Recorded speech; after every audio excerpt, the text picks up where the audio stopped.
Star Wars geek girls. They're geek girls that like Star Wars. And sometimes cry. Hey. Hi. Did you want the camera on, or I don't know, usually the audio's better without it, but if you would like it on, I can turn it on for you. It doesn't matter. Whatever works for you. Anakin. Oh, hi. Hi.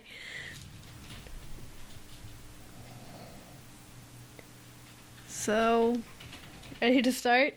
Yeah. Okay. Hi, this is Zoe Hinton from Star Wars Geek Girl. And I'm here. Lizzy isn't here today. She was unable to make it, but I do have two very special guests today. Bryan Young, who's an author, artist, journalist, and filmmaker. He writes for StarWars.com and Star Wars Insider, and he hosts Full of Sith. And then we also have his son, Anakin Young. Hello. Thank you for having us. And just before we start talking and everything, keep checking on StarWarsPodcastAwards.com to vote for us and Full of Sith. It's the first podcast award, Star Wars Podcast Awards, so, Yeah, no, at the podcast award, I didn't know if the podcast awards should be a lot of fun and should recognize a lot of really great podcasts. Thanks for having us on yours. Yeah, of course. The nominations are over, I believe, but and they haven't announced the nominees yet, but just keep checking on that. So we'll start with some news. So episode 8 started filming this past week. Yeah, episode 8, they announced it with a video that showed Rian Johnson and Mark Hamill and Daisy Ridley like at Skellig Michael, where the end of episode 7 was, like shooting for the first time, and it looked really exciting. I haven't actually showed Anakin that video yet. It was just like a quick little clip. Really, we've seen it before, but it was just different angles on it, and I still was so excited. Like, it's episode 8. It's finally. I'm surprised we haven't seen more out of Rogue One, though. It's a lot closer. It is. I'm sure we're going to be getting a trailer for that in the next few months at the very least. Isn't the trailer for Rogue One coming out for, Civil War or something? That's a rumor, boy. Okay. But yeah, I'm looking forward to Rogue One and Episode 8 and everything. Well, it's Star Wars. You wouldn't be doing a Star Wars podcast if you weren't excited for it. True. I don't have much more to say about Episode 8. It started filming. I know Carrie Fisher did tweet a picture of Gary Fisher sitting on an Episode 8 chair, which she had her emoji language attached to it, which if anybody would like to translate, that's fine by me. I've met Gary, and he's a really fun dog. I imagine it's hard to not be a fun dog, but yeah, that's so have you guys recently gotten any new like Star Wars toys at all? I've been looking for the Commander the Commander Rex from Rebels. I really want that toy, but I haven't. I think the last one I probably bought was I got a General Hux and an Elo Asti, and you got a Kylo Ren, right, Anakin? Yeah. I got a Kylo Ren and a Phasma. We really like them. I don't know. I like playing with toys still, and I imagine you guys do too. Of course. So we recently got Nerf pistols. My sister has a Han Solo one, and I have Rey's blaster. I have we got the Stormtrooper one from episode 7. Nerf guns are good. Yeah, that one's really weird. Why is it weird? I don't know, it's just like hard to use. How? I don't use it in a while, but it's hard to use.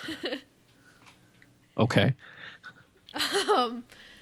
Yeah, the Ray and Han blasters we have been shooting each other with ever since we got them. Just, it's That's what you do with Nerf blasters. When I was probably your guys' age, my friends and I, we all had Nerf guns, and we would turn the basement of my parents' house into like the spaceship from Aliens, and we used to have one person like hide down there, and they would be the alien, and they wouldn't have a Nerf gun, and we'd play like games like that where the alien had to like take you out, and before they got shot with Nerf guns, and it was intense. It was a lot of fun. I have a lot of fond memories of playing with Nerf guns. I sort of do too. I'll use a hallway once in a while with my friends and make forts just shoot each other. we have a good amount of Nerf guns, but not a good amount of Nerf bullets. Yeah, that's always a problem. They tend to kind of disappear on their own.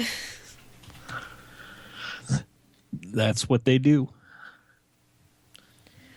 So I guess we'll just, it's been like what, 2 months. Force Awakens is still new enough. Any new thoughts or theories that you've heard or thought of, or Every time I see that movie, I think new things about it. Like the last time I watched it, I was thinking about how Finn and Luke Skywalker's stories are like the opposite but the same. So like where Luke decides he's going to leave Tatooine and become a Jedi, it's after stormtroopers have like killed his family and he sees like the slaughter that the stormtroopers have left. And Finn kind of makes that decision that he's going to leave after being asked to perform that slaughter on a desert planet just like Tatooine. And it was a really striking thought the last time I watched it. I don't know. How many times have you guys seen it? I've seen it a lot, but how many? I'm curious for you two. How many times have you two seen it? I think I've seen it 6 or 7 times, which it's not a lot in our context, but to most people, like I just go like, oh yeah, I've seen it 7 times, and people are just like 7 times, Yeah, I get that reaction a lot too. Well, how many times have you seen it, Anakin? I don't know, 9 maybe? It's a lot. It's good. It gets better every time. That's the thing about it. That's why like I keep wanting to go back and see it. I'm going to go see it again. Do you want to go see it again with me tomorrow, Anakin? I have friends coming over. We could bring your friends. Okay. There you go. That'll be number 17 for me. 17? Yeah. It's gotten to the point where like almost no one will go with me too, so I'll just go by myself if I need to. It's a thing I do. Yeah, I've seen it twice in IMAX. And have you seen it in IMAX yet? I have. I've seen it in IMAX 3D, and I've seen it in 2D, and I've seen it in regular 3D. And I think I prefer the 2D to the IMAX. I love the size of the IMAX, but I don't like having to wear the glasses. Yeah, but if they could somehow magically make it that you didn't have to wear glasses, I would just only want to see IMAX. They do that with like your 3DS. I wish there was a way you could go in and just like defocus your eyes and watch it like on a 3DS. Yeah, but every time I see the movie, I still have the same emotional reaction. And every time, spoiler alert, in case you haven't seen it after 2 months, but Han, so every time Han walks out on that bridge, my heart like starts pounding, and I'm just like, maybe it will be different this time. Maybe they'll be friends. I definitely have that same reaction, but like after, I've been watching like Revenge of the Sith for 11 years, and I get the same feeling from Order 66 every time, and it just doesn't go away even after all that time. So you have that to look forward to. It'll make you cry every single time. Every time. I love telling this story, but like the first time I saw it, I just kind of cried at like everything. Like the opening theme starts, and I just start crying, and like we see the Millennium Falcon, and I start crying, and then we see R2 and I start crying, and then Han dies and I start crying, and R2 wakes up and I start crying, and Luke shows up and I start crying, and the end credits start and I start crying. Just a lot of crying. I was in the same boat. I don't know if Anakin cried much. Did you? Not really. I mean, like, Anakin's a Han robot. died. What? You sound like my friend. What? So you didn't cry? Nothing came close to making you want to cry? Not really. I mean, other than Han's death, that was the closest thing, but not really. I didn't like Han that much. Anakin's one of those kids who thinks that Revenge of the Sith is like the greatest Star Wars movie ever made, and none of the rest of them touch it. And like that's the one that has all of the emotion for him. He gets a little weepy eyed for that one. Yeah. New Hope is my favorite. Just My favorite's whichever one I'm watching. yeah, I kind of go with like I'll usually say New Hope, but if I'm watching like Return of the Jedi, I'll just be like, this is my favorite one, my favorite movie. Yeah, I think like if I had to pick one, I'd probably pick Return of the Jedi, but like they're all just so good. All of them. There's not a bad movie in that lot. Like they kind of flow together so much as a cohesive story. You can't really pick a favorite without being like, well, what about this one? Or it's just Yeah, you don't say like I liked the first part of A New Hope better than the last part. You just like A New Hope. And it's like that with Star Wars and all the different pieces of the story. Phantom Menace is just as important to the story at the beginning as Return of the Jedi is toward the end, and I can't wait to see how Episode 8 and Episode 9 like finish that off, because there's so many things that intertwine between all 7 movies so far, and I just can't wait to see how 8 and 9 like ties it all together. yeah. About what you were saying, like you can't really pick favorites. Like I'll always like people like will ask like, so which is better, Clone Wars or Rebels? I'm like, don't do this to me. At this point it's like the same show though, right? Where Clone Wars, they're carrying all of the characters and stories that they built in Clone Wars over to Rebels now. So now we've got Captain Rex and we've got Ahsoka, and it looks like if that trailer is accurate, we might be getting Darth Maul, and these are all the stuff. It's all the stuff from Clone Wars, and now it's in Rebels, and it's hard for me to look at the two shows differently like that now, because now it's just all Star Wars. Yeah, people will be like, so, I mean, if somebody would ask me like if I could only watch one, and I would probably say Clone Wars just because Rebels is such a continuation of Clone Wars. I would be like watching like season 3 through 6 of Clone Wars and not watching the rest. Yeah. Which have you? I will ask this of the two of you. What have your favorite episodes of Rebels been so far? Well, If you guys don't mind me asking you guys questions, yeah. that's kind of what I do. I don't. Out of season 1, I just like Lando. So, Idiot's Ray is my favorite, just because I like Lando so much. And out of this one so far, I liked this past episode. I don't know. Every time a new episode comes out, I'll say that one's my favorite. But I like this past episode, and I liked Sabine's episode, and The one with Fen Rao. yeah, Fen Rao, and I liked both Hera episodes, I guess. And Yeah, that B-Wing one was really cool, and this new one with her dad. Have you read Lords of the Sith? no, but I did hear that's like The middle part of Cham's story. yeah. Oh man, it's good stuff. Or what about you, Anakin? Oh, Go. sorry. No, don't apologize to me. It's your show. I'm being a jerk. I liked Blood Sisters too. I love Ketsuanyo. My favorite episode of Rebels is the one with not Hondo. Yeah, Hondo. And when Ezra goes to go and help Vizago, and he finds Hondo. That one's pretty good. I liked the more recent Hondo episode, the one Legacy of Lasan. Yeah. With the two Lasats that he found and sold to the Imperials, and then sold to the Rebels, and then sold to everybody. Hondo's just got all the angles covered. I love Hondo because like he gets cheated and he's just like, I'm so proud of you, Ezra. Yeah, he's funny, and the guy who plays him, Jim Cummings, is so fun, and he's just the funniest guy. Have you looked up on YouTube Hondo making Thanksgiving stuffing? No, but that sounds amazing. His daughter like did this cooking show for a while, like on YouTube, and she had him help her as Hondo make their family recipe of like Thanksgiving stuffing, and it's the funniest thing in the world because he's talking about like, where a normal person would be like, okay, cut up these vegetables, and he's just like, we need to subjugate thoroughly these vegetables. It's so funny.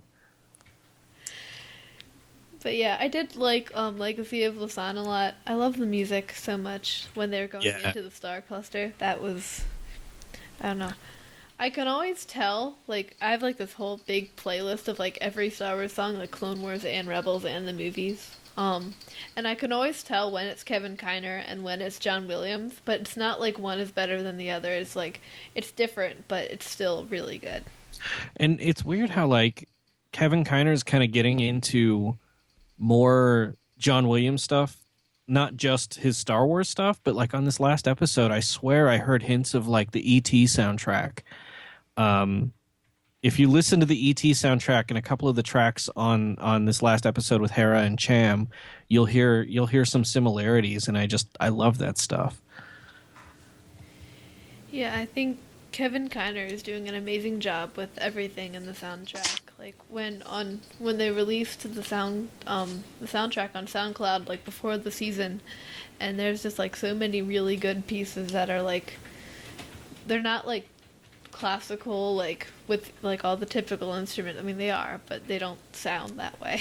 I don't know how to explain it, but No, he's really good at what he does, and I'm glad that he's still doing it. And I was really happy when they brought him onto Rebels too, and they kind of cut him loose. Like on Clone Wars, they had him kind of restrained. They didn't do a lot of like the classic Star Wars themes, except for like moments like when Ahsoka was leaving the Order. Or was that just that? I don't think that did that make it in the final episode. I don't know. I don't. You don't remember? Well, Anakin and I got to go see the season finale or the series finale, I guess, at Lucasfilm, and they made like a special cut of it. And I want to say that he used like classic Star Wars music for when Ahsoka walks away, and it got changed for the one that got on the air. But that was a long time ago. And I don't remember rightly, and I could be remembering incorrectly. You're Oh. old. So. Did that would have made it so more emotional for me.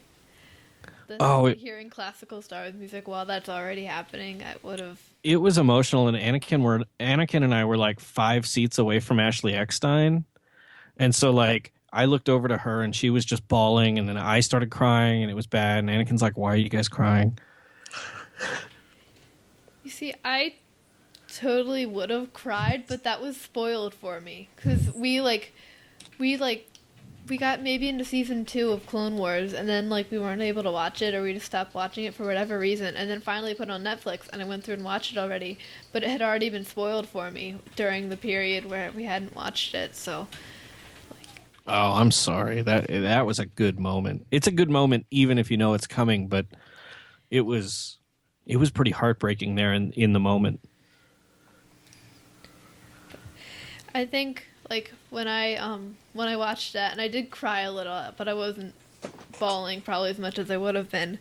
But then I just kind of figured, and then they announced Rebels, and I was just like, wait, Ahsoka left the Jedi Order. She's okay. She can be in Rebels now. Yeah, no, that was when she came down off of the ladder in season 1. I think everybody was like, I don't know, how'd you react to that, Anakin? I don't know. Just I was surprised, sort of. Like I wanted Ahsoka back, but I wasn't sure if that was happening. And then she was there, and I was just surprised. Are you passionate about anything? Yeah. I know when I saw that, I have people that can vouch for me. It was we didn't watch it the night it was released. We watched it the morning, like that morning before school, and I just kind of made like this like unintelligible noise, just kind of like shrieking, like it's Ahsoka. Yeah, that sounds like probably something I would do. You can ask Anakin. It's probably embarrassing to watch Star Wars with me. Just a little bit.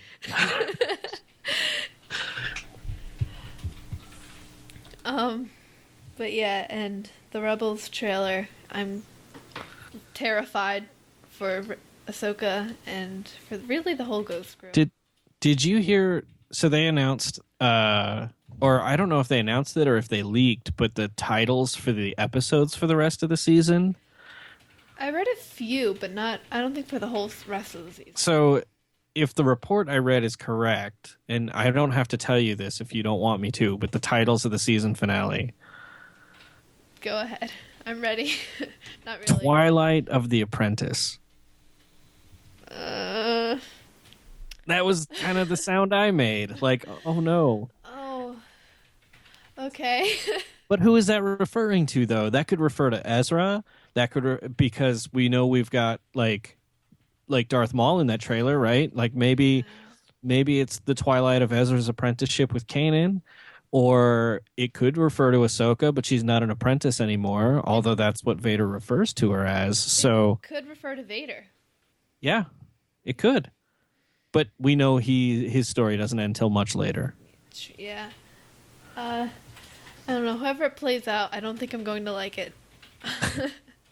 Oh, I guess my thing is like I really love watching horrible and heartbreaking things happen in Star Wars, even though like I hate it. Like it's just having that kind of emotional response to a story is like my favorite thing in the world, and they've made me care enough about these characters to the point where if they break these characters or do horrible things to them, I'm so invested in them. Like that's what I love watching Star Wars for, right? Like Star Wars would be boring if you didn't have like Vader turn out to be Luke's father. Star Wars would be boring if you didn't have Anakin turn to the dark side.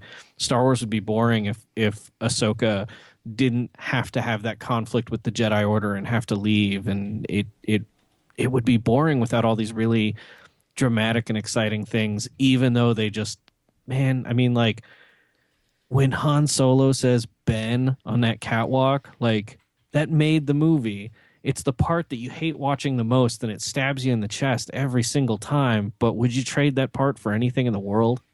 I wouldn't. I mean, yeah, that's like exactly my thoughts. Like I hate it when like whenever a character gets hurt or dies or anything, and I just like kind of like break down a little bit, but at the same time it's so good and it makes me so happy that I can have such a connection to these characters that I can be so upset when something happens to them.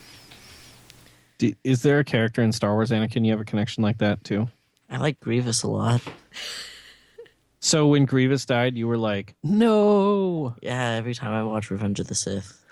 So it's not like when Anakin kills the younglings, it's when Obi-Wan kills Grievous, that's when you're emotionally like wrapped up in it? Yeah.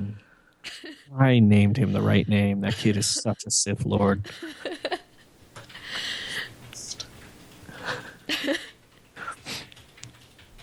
What?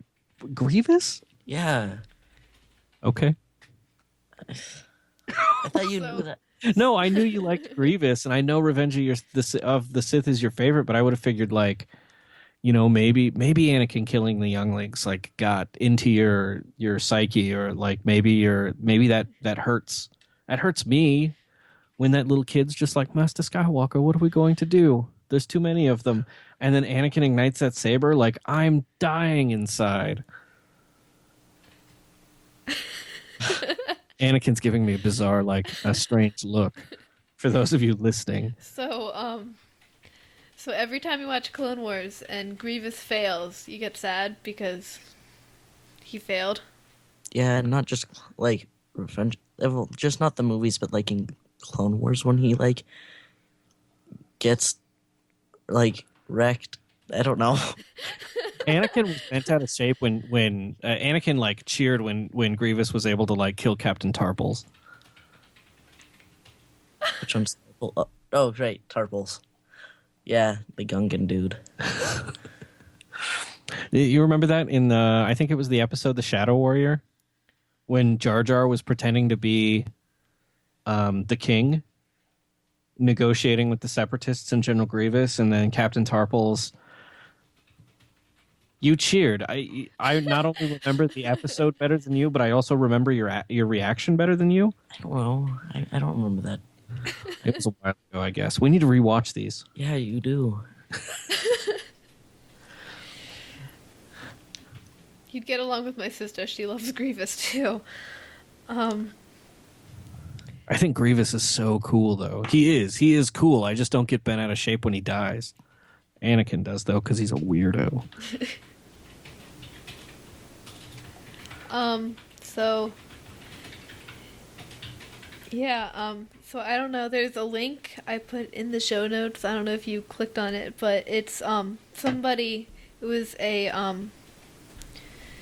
Tumblr user actually, I forget their username, but they compared pictures of Carrie Fisher, young Carrie Fisher, young Harrison Ford, and Adam Driver, and then just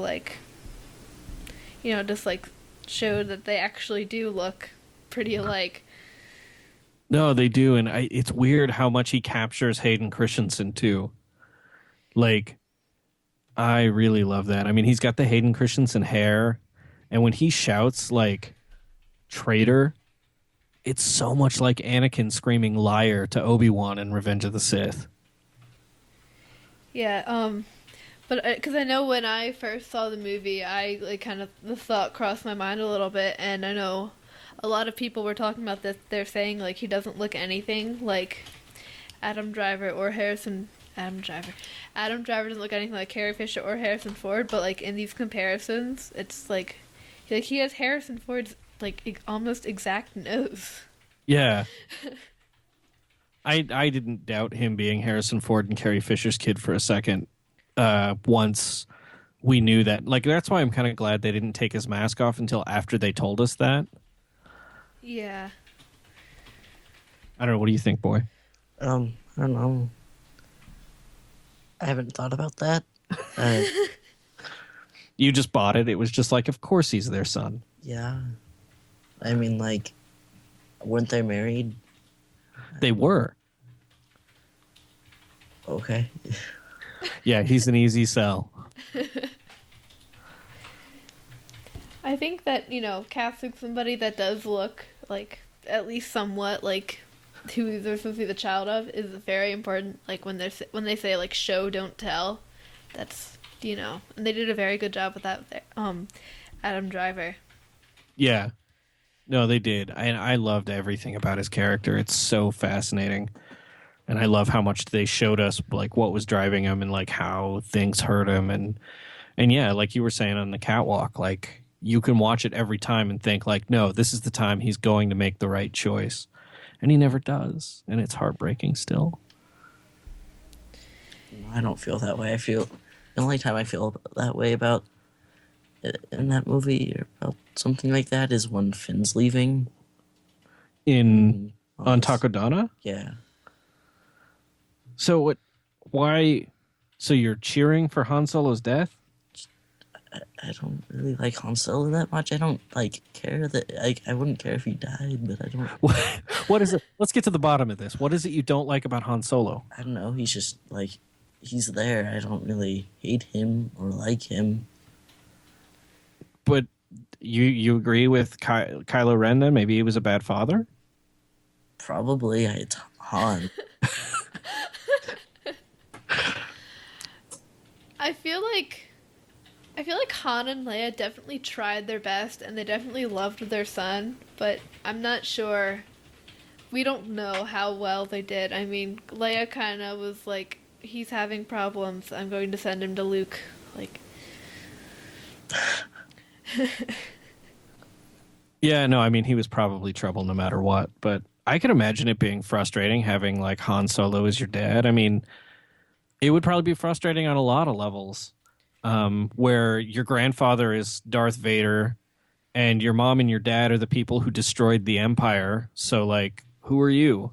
What have I accomplished is probably what he's asking himself, and like, how do I make my mark on the universe after it's been changed so indelibly by everyone else in my family? How can I carve out something for myself? And it's no wonder that he resents his father and latches on to his grandfather and thinks that, you know, the work that his grandfather started but was too sentimental to finish, that he could finish that and that could be his place in the galaxy. I think, yeah, Kylo Ren is, no matter where he ends up, he's a very complex and interesting character. And you could just kind of talk about him like all day, just, whatever. Yeah. No, it's true. And I would talk about him all day. You can ask Anakin, like, how often do I try to talk about Kylo Ren all day? I don't know, like 3 times. Oh,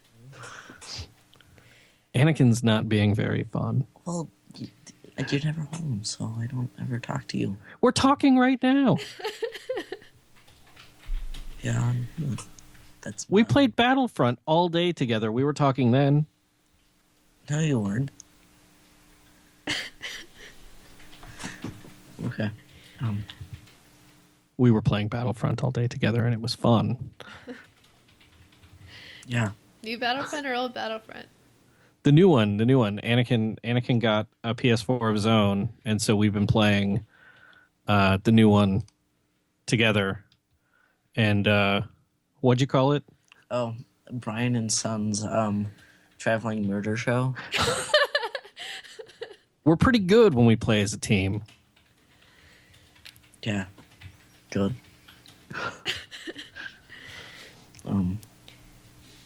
This is the least excited I've ever heard you about anything, Anakin. Battlefront. It gets boring. What? It's Battlefront. Okay. I'll stop trying to steer the conversation. I'll just back away slowly. I'll stop trying to include Anakin. Okay. So, the next topic we have on here would be growing up as a Star Wars fan in a Star Wars household. So, the first thing we have right here is how it is growing up with a parent as a fan. And I can say that is awesome. You get a lot of costumes and a lot of toys. Yeah.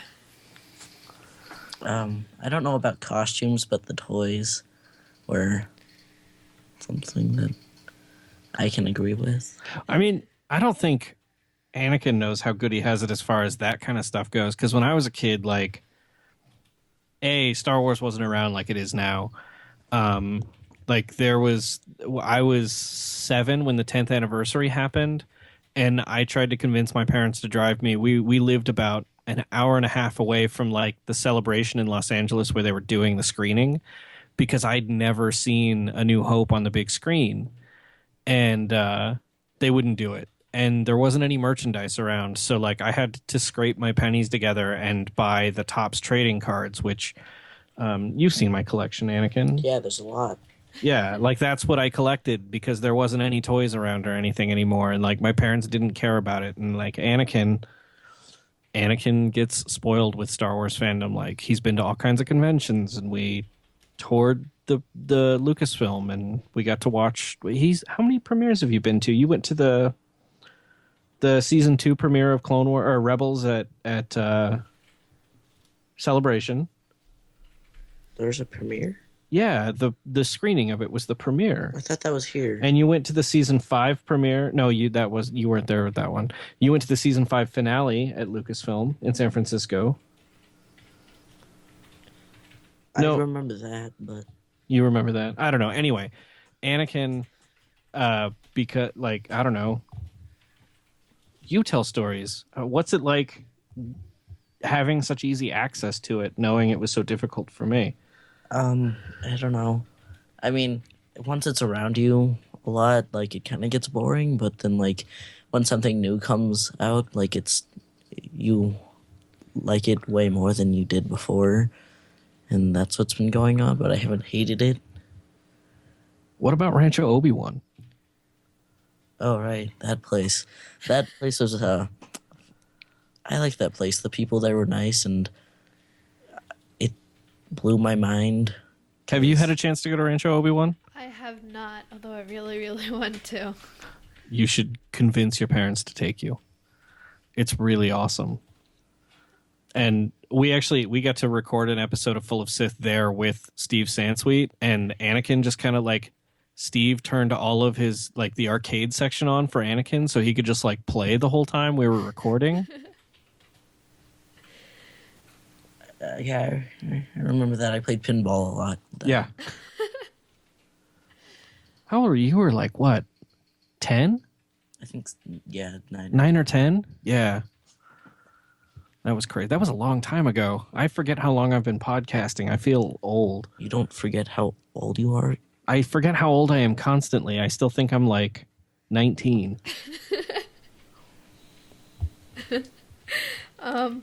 I know for me, like, there's a lot of people that, like, I know at school and stuff, and they'll kind of be like, they'll also, like, beg their parents to, like, take them to see Force Awakens or to, like, buy a Star Wars thing. And we'll just be, like, going out to eat, and our dad will just be like, hey, want to see Force Awakens again? Like, sure, why not? Yeah, when the special editions came out, I was in high school, and I had to, like, talk my parents into letting me take time off to go wait in line for it. And with, like, Anakin for Force Awakens, it was just like, oh, hey, I got you tickets. We're doing the marathon. You know, like, it was like automatic, and it's like, yes, we're doing the marathon. You're skipping school. No big deal. It's Star Wars. It's more important than school. Yeah, I know, like, most people, nobody at my school that I know of, at least, went to see Force Awakens, like, the night it came out, because, you know, it was, like, a Thursday night, school night. And then I know a couple people are going Friday night, but most people that I knew weren't going until maybe a week or two or even a month, like, afterwards. And so everybody was just like, how'd you convince your parents to let you do that? I'm like, they kind of were like, okay, we're going. Get in the car. No, I didn't have that problem. I forced my friend to go see it with me later, and then the night it came out, I saw it twice. Oh, that's right. There was that other. So we did the marathon. So we got to the marathon, and the marathon started at midnight, like Thursday morning, Wednesday night. And so we watched all 7 movies for the first time. And then Anakin and his mom went to another theater across town to see it again for a second time. And I couldn't stay awake because I was like hosting and doing stuff like that for the marathon. And I'd already seen it a second time because I saw the press screening a few days earlier, which is probably better for everyone that I got to see that screening by myself because I just like ugly sobbed through the whole thing. That's basically what I did. every time there was like some kind of little reference to like the original trilogy, I was just like, did you see it? Did you hear it? It's just a lot of crying. And then just the whole way home, just like driving, I was just crying the whole way home. My dad actually had to stop and buy me a box of tissues just because I was crying so much.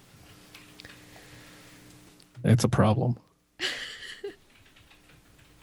Why are you looking at me? I'm just hoping you'll say something hilarious and witty. Well, I'm not, so. You just did. I don't know. I don't know. Apparently, it seems like it's torture for Anakin to grow up with a parent who's a fan. He's just nodding his head somberly. I know I don't even have to like ask for comic books anymore, like the new comic books and stuff that are coming out. Like I'll just like, hey, I heard there's a new Kanan issue. Then walk over. Yep, there it is on my dad's desk. Just gonna take it. I don't know. That's sort of like my dad, but I'll have to like go through his.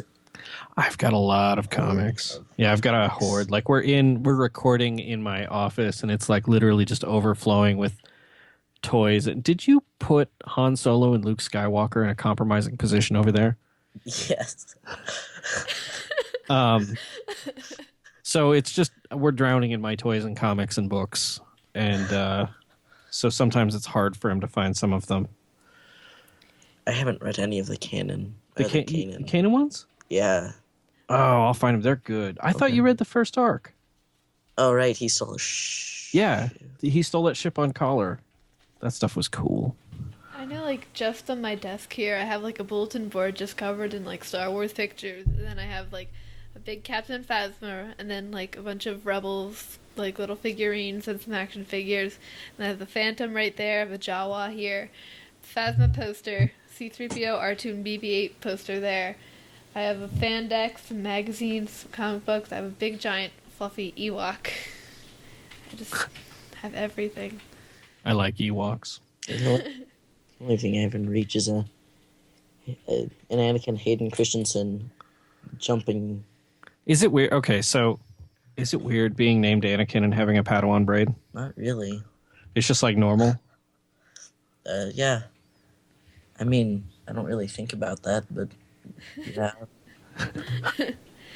See, I have this Ewok. Actually, it was my mom. Is that Princess Nisa? I think so. I don't know actually. My mom's coworker. She just like, "Hey, I know your family likes Star Wars. I have some Ewoks here. Do you want them?" Mom's just like, "Sure." So we have this one. And we have another one somewhere, but my sister spoke. If her hood is pink, that is definitely Princess Nisa. It's like it's old, but I think it used to be pink. It has like weird like braids around the edges. Yeah, I think that's Princess Nisa. Looks like it probably used to be pink. It's kind of like a tannish, kind of. I don't know. Yeah, we just did a show on Ewoks on Full of Sith, and apparently, you had Mike on a couple months ago or a couple episodes ago. Yeah. He told me all about it, but we had words about Ewoks because I like them much more than everyone else. I just like Ewoks. Ewoks are the best. Anakin, weigh in on the Ewok debate. Okay, so Ewoks aren't that amazing to me, but I like them. But especially to my dad, they're like super important to him. I'll sometimes walk in to his office, and he'll be playing the Ewok celebration song on his thingy. On my record player. Your record. That's the best song. I don't know. Do you have Disney Infinity? Yes, we've played a lot of that. Okay. Well, Leia's finishing move, like when the little finisher move pops up, and you click X, and a whole bunch of little Ewoks. She'll like blow a horn, and a whole bunch of little Ewoks will come and attack whoever she was fighting and kill them. Oh, we need to level Leia up now. We didn't. I leveled up Ahsoka, and Anakin leveled Zeb up. It's because Zeb's the best. I know. We're like, I don't know. I know I have Ahsoka, Yoda, Rey, Sabine, all level 20. And then I have Poe level 20. And then Finn and Leia, Chewie, Zeb, and Han are all like almost level 20, and the rest are just kind of somewhere. It's fun. It's a fun game. The guys who make that game, they're literally like, their office is like 3,000 steps from our house, and so I run into them now and again, and I actually wrote the story in Star Wars Insider about Disney Infinity, and they gave me like a tour of their studio, and it was so awesome, and I wish I could like have a security badge to go there anytime I wanted to. I know that the Sabine Disney Infinity figure is super insanely detailed, and I just love looking at it because, I love Sabine. Sabine's really cool. I like Sabine a lot, and I'm really excited to learn more about her, especially if she's Clan Ren, or if she's from Clan Vizsla, House Ren. It's House Vizsla Clan Ren. Yeah. Like, is she related more closely to Pre Vizsla? Does she have anything to do with Bo-Katan? Is Bo-Katan related to her in any way? Could she be? I don't know. Was she? Because like maybe she's a Kenobi. I don't know. No, she's not a Kenobi. But wouldn't that be something? Like, because Obi-Wan was involved with someone who was like close. It was in her family, right? Are we talking about what's that? Satine? No, we're talking about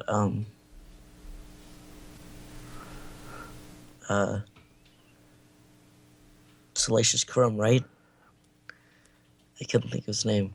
They're talking about him. Right? It's only a witty joke if you like work with the timing.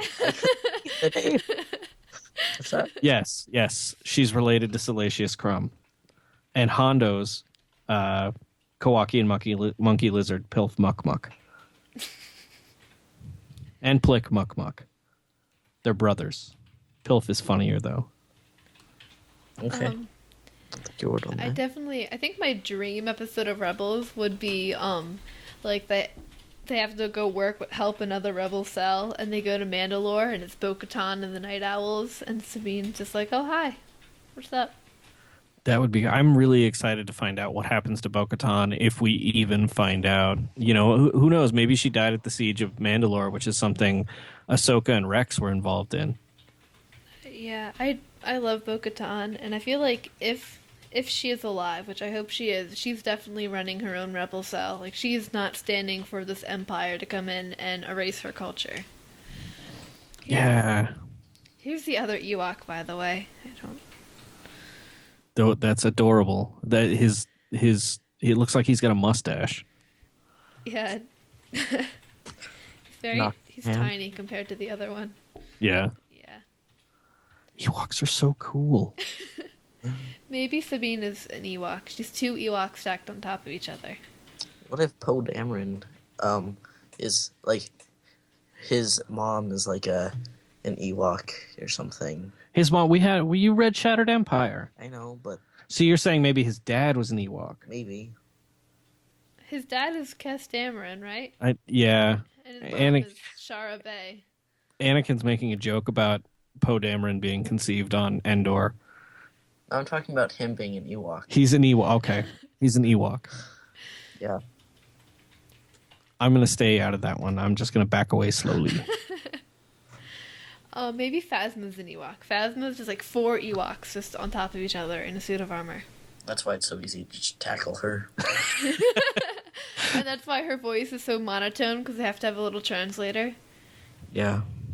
That would make sense. And that's why her helmet wasn't taken off at all. She's an Ewok. We just got to the bottom of it. I like Phasma. And I don't care if she does turn out to be 4 Ewoks stacked on top of each other, pulling a Muppet Man. That's okay with me. I know a lot of people, like, if I say, like, I really love Phasma, and people are like, she didn't do anything. Like, I don't care. I love Phasma. Neither did Boba Fett. I know. Everybody loves Boba Fett, and he didn't do anything. So, leave Phasma out of this. Leave her alone. Well, maybe the reason everyone likes Boba Fett is because he's really bad at what he does, because he's been beat over and over again being blind. Yeah. One of my favorite things, Pablo Hidalgo, who's on the story group, asked on Twitter, like, he put up a Twitter poll about what the coolest shot Boba Fett ever made was, and he was like, was it missing the air above Luke's head or the broadside of the Jabba's sail barge, which was the coolest shot he made? I think that, like, if everyone's talking about, like, a Boba Fett movie, and I think they should make this Boba Fett movie, but instead of Boba Fett being some, like, really awesome, cool bounty hunter, he should just, like, be like Jar Jar in the Clone Wars. Like, he gets the job done just by messing everything up so badly, but somehow he comes out on top. I could get behind that. Or, I don't know. I would be okay with that if he pulled one of the Jar Jar things, like, in Star Wars. Like what? I don't know what she said, or the episode where Bombad Jedi. Oh, so the Yeah. whole thing's just Bombad Jedi, Yeah. but with Boba Fett. Cool. Bombad Fett. Yeah. Wait, what? That would Bombad Fett instead of Bombad Jedi. That would be like Jar Jar. Jar Jar would be Boba Fett. Wouldn't that be funny if Boba Fett took his helmet off and it turned out he was Jar Jar and an Ewok? Everybody's Jar Jar. Snoke is Jar Jar, Boba Fett's Jar Jar, everyone's Jar Jar. I think we're all really Jar Jar. I'm Jar Jar. Anakin can sometimes be as clumsy as Jar Jar. I can be as clumsy as Jar Jar. And I don't know. You don't know what I'm talking about.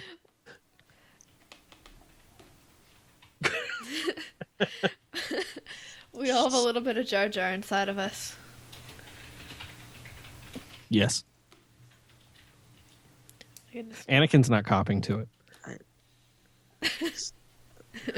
don't agree with that.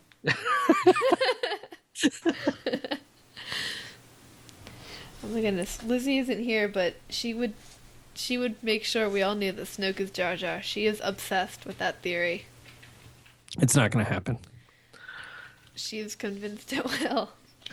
I was convinced that Jar Jar was really just like let Palpatine into power on purpose because he's like really a Sith Lord that's not Snoke, but he's controlling Snoke.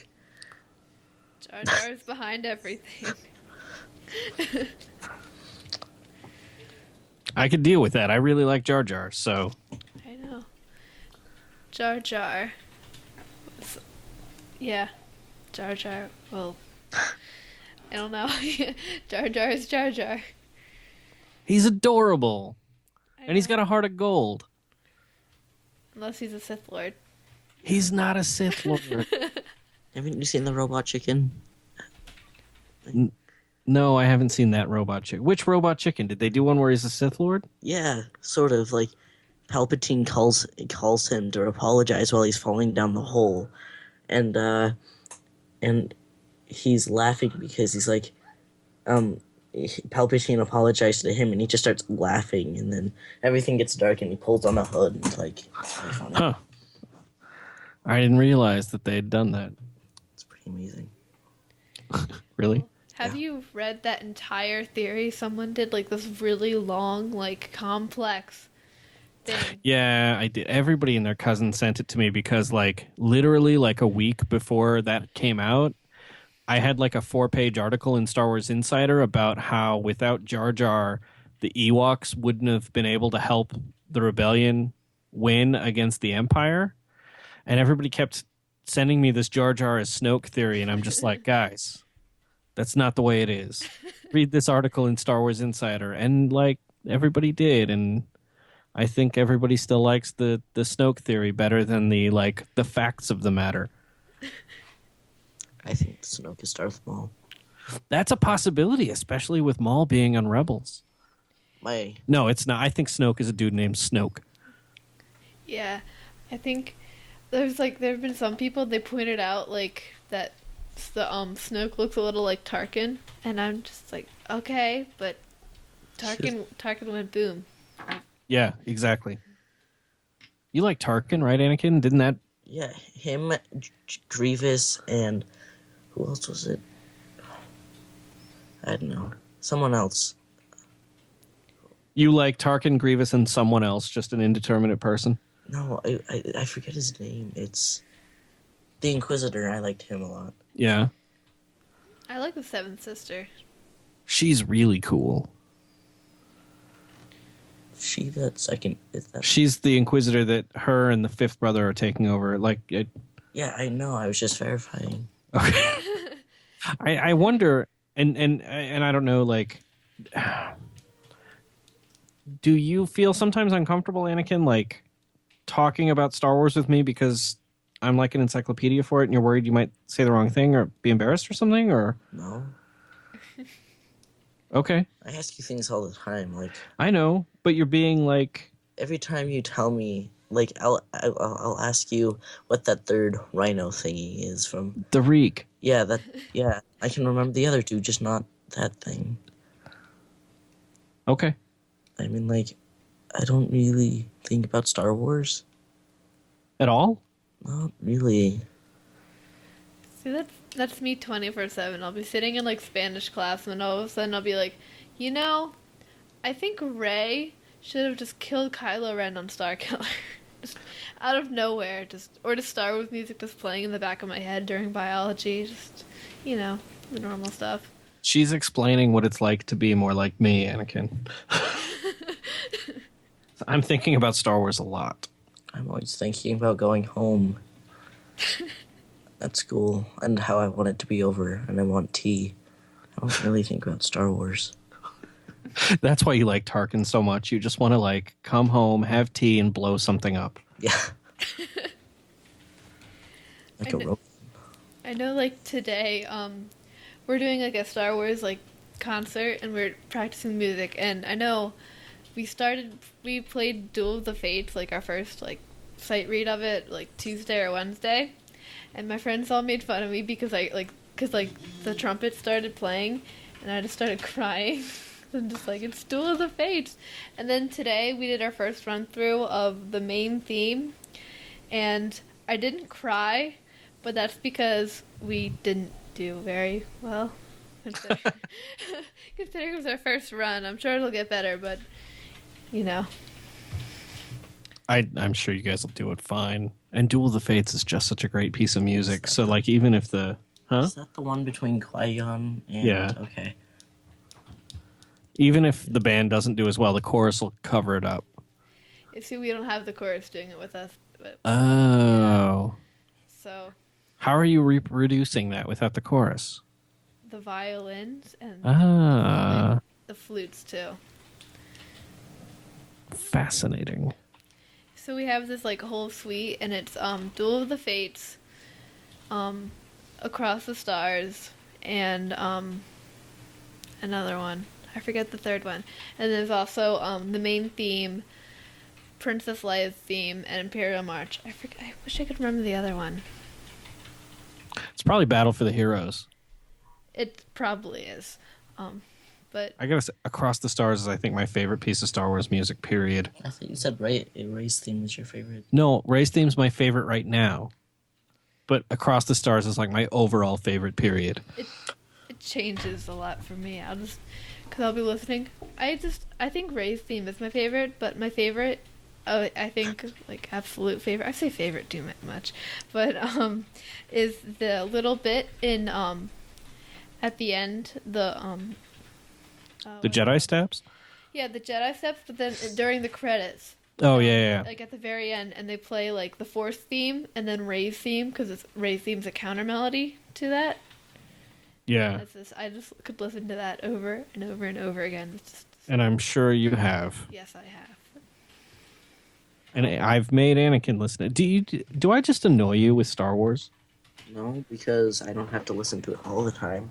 I drown all of the Star Wars out with Queen. No, I mean, I'm not talking about just the music. I'm talking about, like, in general. Like, do you find your life annoying because of my like of Star Wars? No. Do you resent me for it? No. Would you tell me if you did? What? Would you tell me you resented me if you did? Maybe. Sure. I don't know. Like, I've never seen you so unenthusiastic, and I'm like wondering if I did this. Well, it's 8.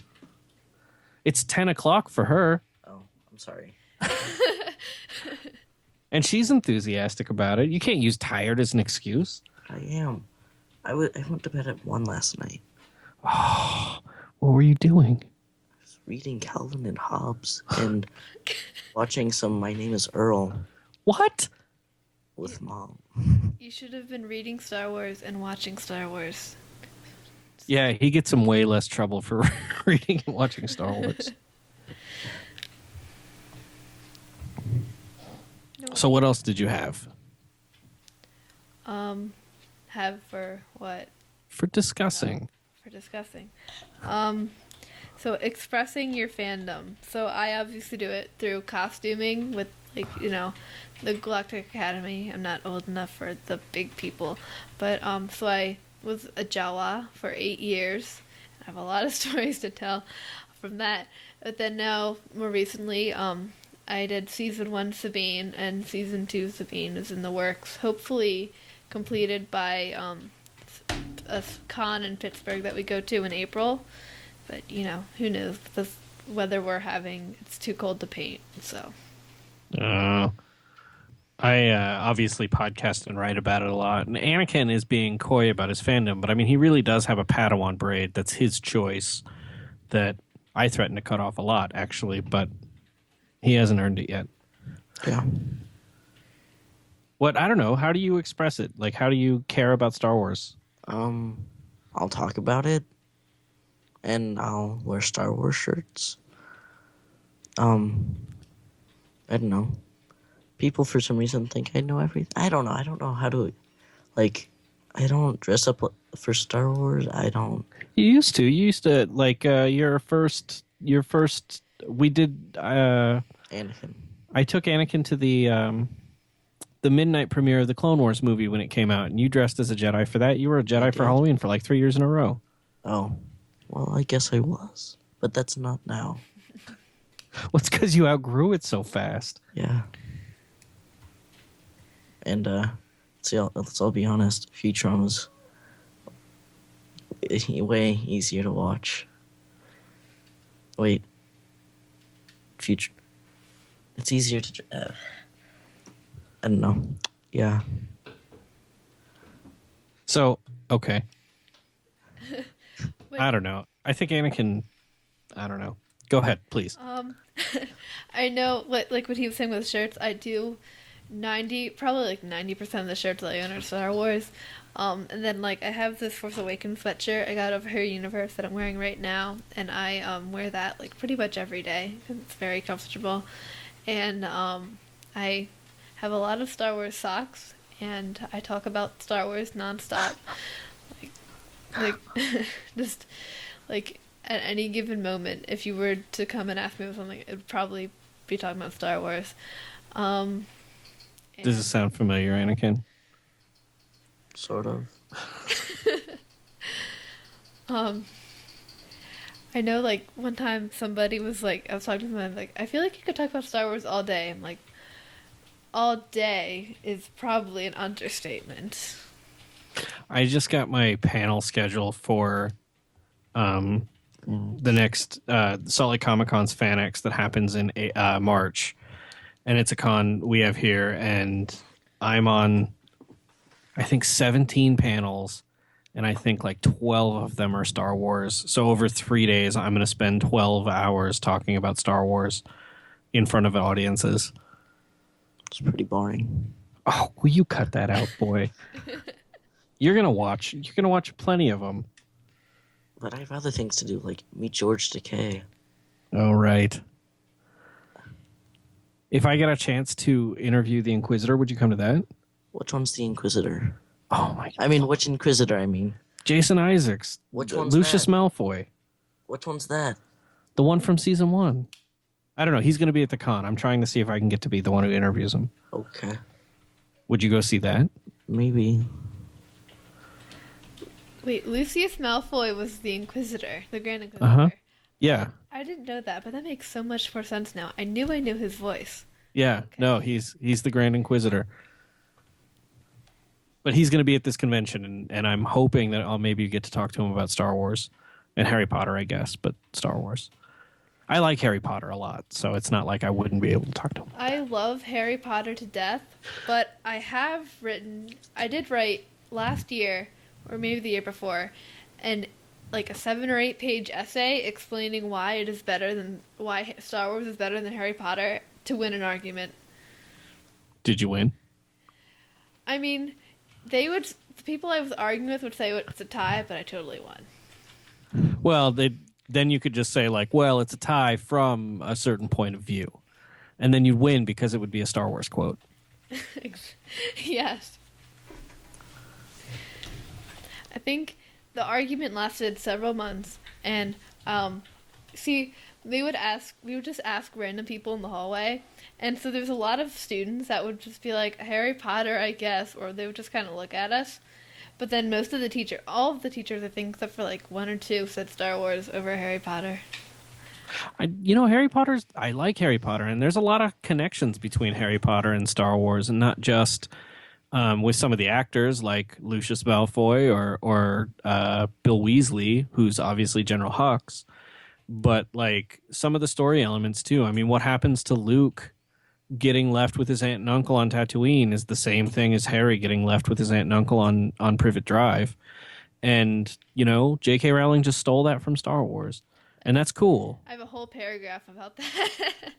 Every single possible similarity, it's in that paragraph. Well, and that's because Star Wars is based on like classic mythological stories that have been with humans for as long as humans have been telling stories, and so you're going to find those common themes through all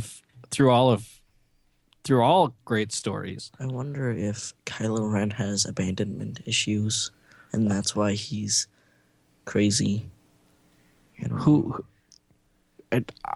of course he does. We were talking about Kylo Ren earlier, and you didn't.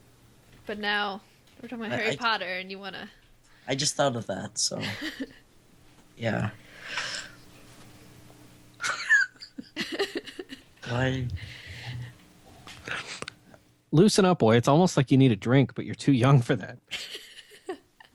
You could just let me hold that Daredevil comic. No. Okay. I guess, yeah, I think Kylo, I just heard R2. I, Kylo probably does have some kind of abandonment issues, or he definitely feels, whether he was actually abandoned or not, he definitely feels like he was. Yeah, no, I think them putting him in Luke's custody, he was probably not a fan of that, which is why he wants to kill Luke so bad. What? But no, go ahead, Anakin. Well, what if like Luke wasn't being a real Jedi, and he, instead of just training them, he became he started enslaving them. What? No. That, Well, Like using them to do his bidding? yeah. What if he want to get his revenge or something? The Jedi don't get revenge. That's not a Jedi trait. Well, he doesn't know that. I'm, He kind of does, though. I mean, Luke murdered all those people on Tatooine. Like Jabba's henchmen, Jabba's slaves, Jabba. Well, I guess Leia killed Jabba. But like everybody else, like Luke and Leia just murdered all of them, just like Anakin did on Tatooine with the Sand People, which was so interesting when Kylo Ren murdered all of those villagers on Jakku. It's like a Skywalker thing. But Kylo Ren didn't murder them, technically. No, he ordered people to murder them. so he murdered them. Yeah. I mean, Instead of with a lightsaber, he used stormtroopers to do it. I think the difference between what Luke did and what Kylo did was Luke had been captured and his friends had been captured and those people were fighting him, where these villagers they were like kind of standing there, and there was no reason, no advantage for Kylo Ren to kill them, and he was just like, I'm bored. shoot 'em." Well, they were Jedi, Force enthusiasts or Jedi enthusiasts. They were members of the Church of the Force. That.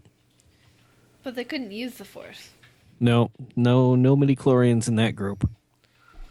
But- So Midichlorians flow through everyone or something. No, midichlorians, they do exist in everyone, but they don't have enough to. If you're not Force sensitive, you don't have enough midichlorians to communicate with the Force. But the Force obviously still flows through you because it's an energy field that's created. You know the rest. Yeah, I do. Seriously, Anakin, do you just get sick of me talking about Star Wars all the time? Yes. Why? I don't know. No. your name is Anakin. That's Yes. like how do you get sick of Star Wars? Like, you are Star Wars. Well, you walk around in my house and it gets boring. What? How boring? How? When have you ever been bored by Star Wars? Define boring. Well, it gets old. How? Like you. The wait, so the boring it's old. It gets old. Something far worse has happened to you. You're old.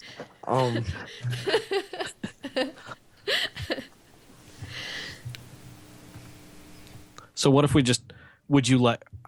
I'm shocked and baffled by this. Well, if you didn't like Star Wars to your inhuman capability, and you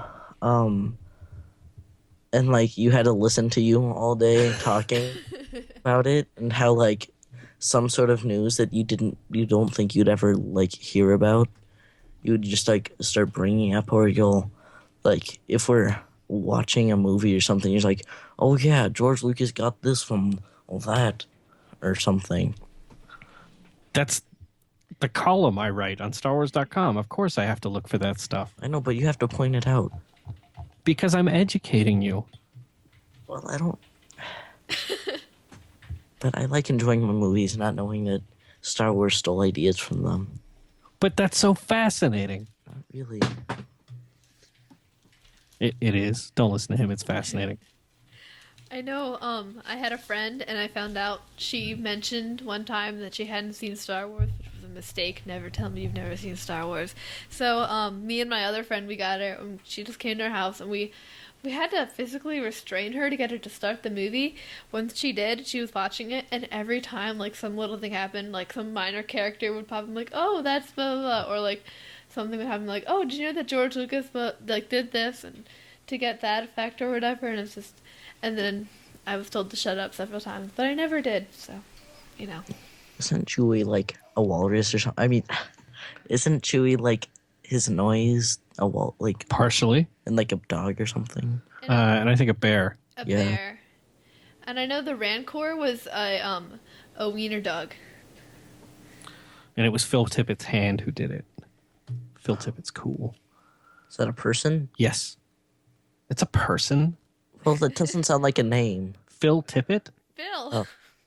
Phil's a pretty normal name. I've never heard Phil. I've never met a person named Phil. Yeah, they're probably few and far between these days, aren't they? Or a Philip. Have you ever met a Philip? I know Philip Fry. Yeah, Philip Fry. Yeah. Yeah. Philip. Now I feel like I've just like I've wasted your time, your short time on this earth. I've just wasted it talking to you about Star Wars, and it I doesn't don't even have sound a short time on this earth. You do. You're old.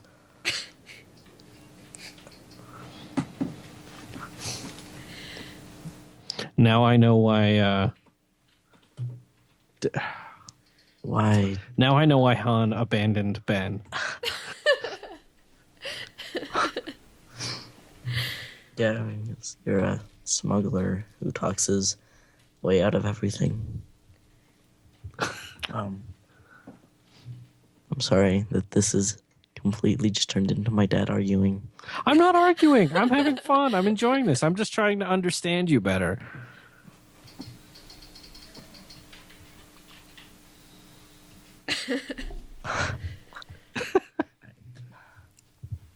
Confused. I can tell. So about Han abandoning Ben, there's like so many like just kind of like jokes about like why he turned to the dark side. I think my favorites are that he wasn't named after Darth Vader, and there's another one, but I forget it. I don't know, just a lot of like, yeah, I don't know. I think he's mad because his name isn't Matt. Hi, I'm Matt. I'm a radar technician. That costume's in progress for me. I'm Matt. Would you cosplay as Matt, Anakin? Yeah. Well, I like Matt. No, he's choking. I just want to make like a whole bunch of those cards that say like "I'm sorry I killed your son," and then just as Matt, just start handing them to people. Whenever it rains, there's a rainbow. See, there's parts of Star Wars you love. That's not Star Wars. It's Star Without Wars. Star Wars, it wouldn't exist. I'm pretty sure Saturday Night Live would exist without Star Yeah, Wars. but Matt the radar technician wouldn't exist. Yeah. You're right.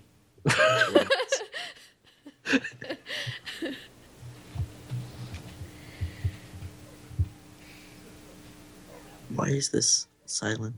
I don't know. I don't know. You get tell me what to talk about, and I will just talk. Apparently, that's all I do for Anakin. Trying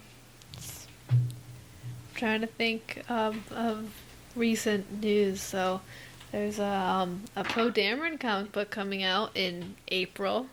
I'm excited about that. Charles Soule's writing it, and Who's that?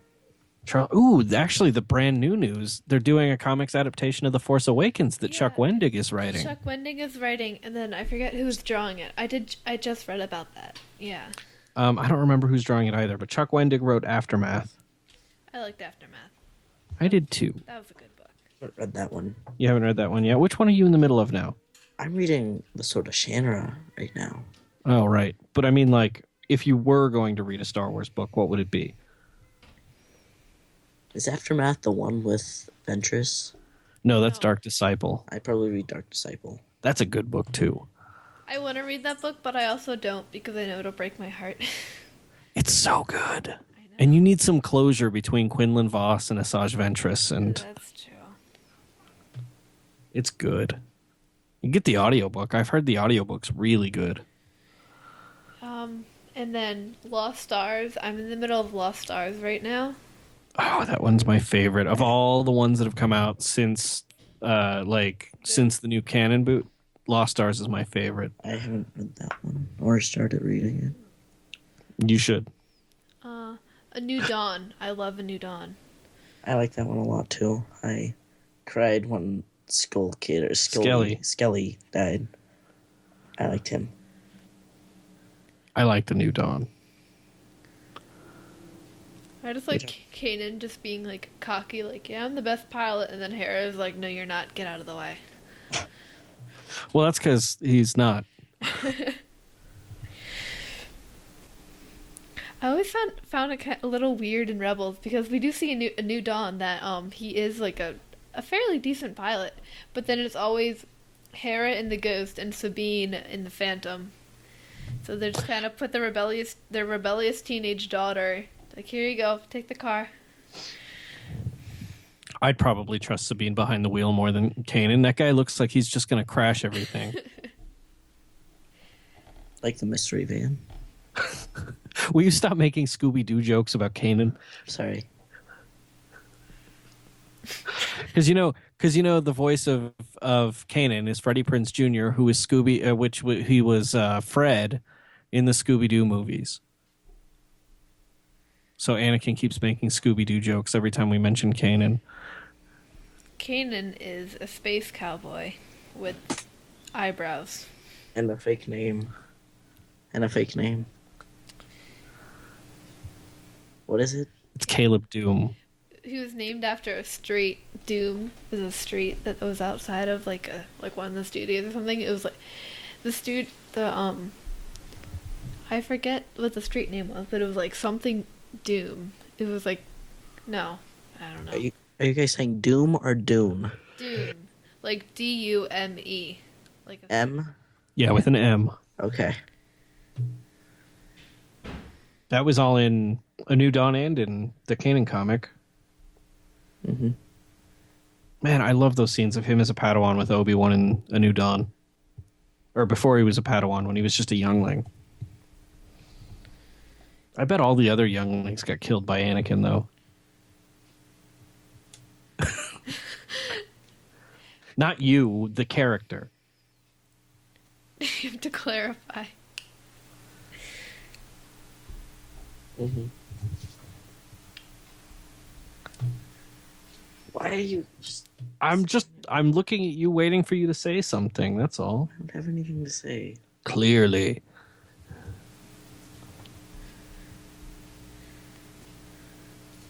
I'm trying to think. Is there anything else? Well, we can talk about the last Rebels episode, Homecoming, with Numa. Yeah, no, that was a great episode. I know a lot of people are excited about Cham Syndulla, but I've been saying since like maybe halfway through season 1, and I was just like, I bet Numa's all grown up now. We should have her. I thought for a minute she was Hera. Like the first time I saw Hera and saw her connected with Cham Syndulla, I'm like, wait a second, is she in those episodes? And then it was like, nope, it was Numa. Hera isn't blue. I know. Like when they'd announced Hera, it had probably been a couple of years since I saw those episodes, so I didn't remember all the details, so I had to go back and watch it. Because you're old. See, I did remember, like, I saw Hera and I saw a few people saying that, like, she was Numa, and I'm just like, but no. No, and Cham, you should. Lords of the Sith is really good. Cham is really cool in it, even though he's still a jerk. Oh, Cham Syndulla, her father. You watched that episode with me. oh right. I did. Yeah. The one Sure. the one thing I didn't like about this past episode, I mean, it's not like I didn't like it, but I don't know. But like cuz like in the Clone Wars, I had like so much respect for Cham because I'm just like, oh, he's fighting for his people, you know, he's really cool. And then like Hera was talking about him, and I'm just like, oh, I liked him. Okay, this is disappointing. I loved how Kanan liked him so much too, and she just kept closing the door on them. That was good It's stuff. like, no. I love how Kane this when he showed up, he just got so nervous. He's like, yeah, this is Sabine and or Ezra and Kane, Sabine and Zeb, and Ezra's just like, what are you? Stop. I just out of curiosity, I didn't notice this, but I think I did sort of. But was he pointing to the wrong people? Yeah, Sabine was Ezra, Ezra was Zeb, and Zeb was Sabine. And then he mentioned Chopper, right? Yeah, and then no, he didn't mention Chopper. Chopper was kind of Chopper was upset that no one introduced him. Even though I guess he and Cham knew each other. Yeah, although I don't think doesn't sound like they were very happy together. Was anybody really happy with Chopper? No. What? There's Hera and there's Ezra. You know, I always felt that I always felt like Hera kind of like kept Chopper just out of like, we need a droid and we can't spend credits on a whole nother droid. We're just gonna keep Chopper, and then she kind of grew an emotional attachment to him. But after this episode, I kind of feel like she kept him out of spite. Like, I feel like Cham was like, you'll never do anything with that droid. And she's like, just watch me. I don't think you could get a better droid in the galaxy than Chopper. I mean, I love BB-8 and I love R2, but neither of them are going to dual wield pistols to save anybody. There's IG. Wait, no, not there's. IG-88? Yeah, there's that. Then there's like. Yeah, but he's not going to do anything to help anybody. Oh, and you're talking about BTZ and 000, Who? the droids in the Darth Vader comic, Oh right, I like those. the murder bots. What about? What about the one droid in the Bounty Hunters episode of Clone Wars with Ventress and Latsrazi and Boba Fett? And there's that one droid, and he would just like he would have these two pistols, and they'd just be like, get down! And Ventress was like, why? Just like, just trust me. And he just starts spinning, and there's this chilling blaster all over the room. I think he was an early concept drawing of IG-88 is where they got him. I love how Clone Wars and really a lot of Rebels is just a lot of concept art. Like, you know, they're just kind of like, what should we do for this? Here, I found this Ralph McQuarrie art. Like, oh, okay, let's use this. I'm glad that they adapted Zeb from the concept art of Chewie Wookiee. And gave him pants. Yeah, and give him pants. That was actually one of the big notes that the Fox executives sent back. Like when they started seeing dailies from Star Wars, they're like, why doesn't the Wookiee have any pants?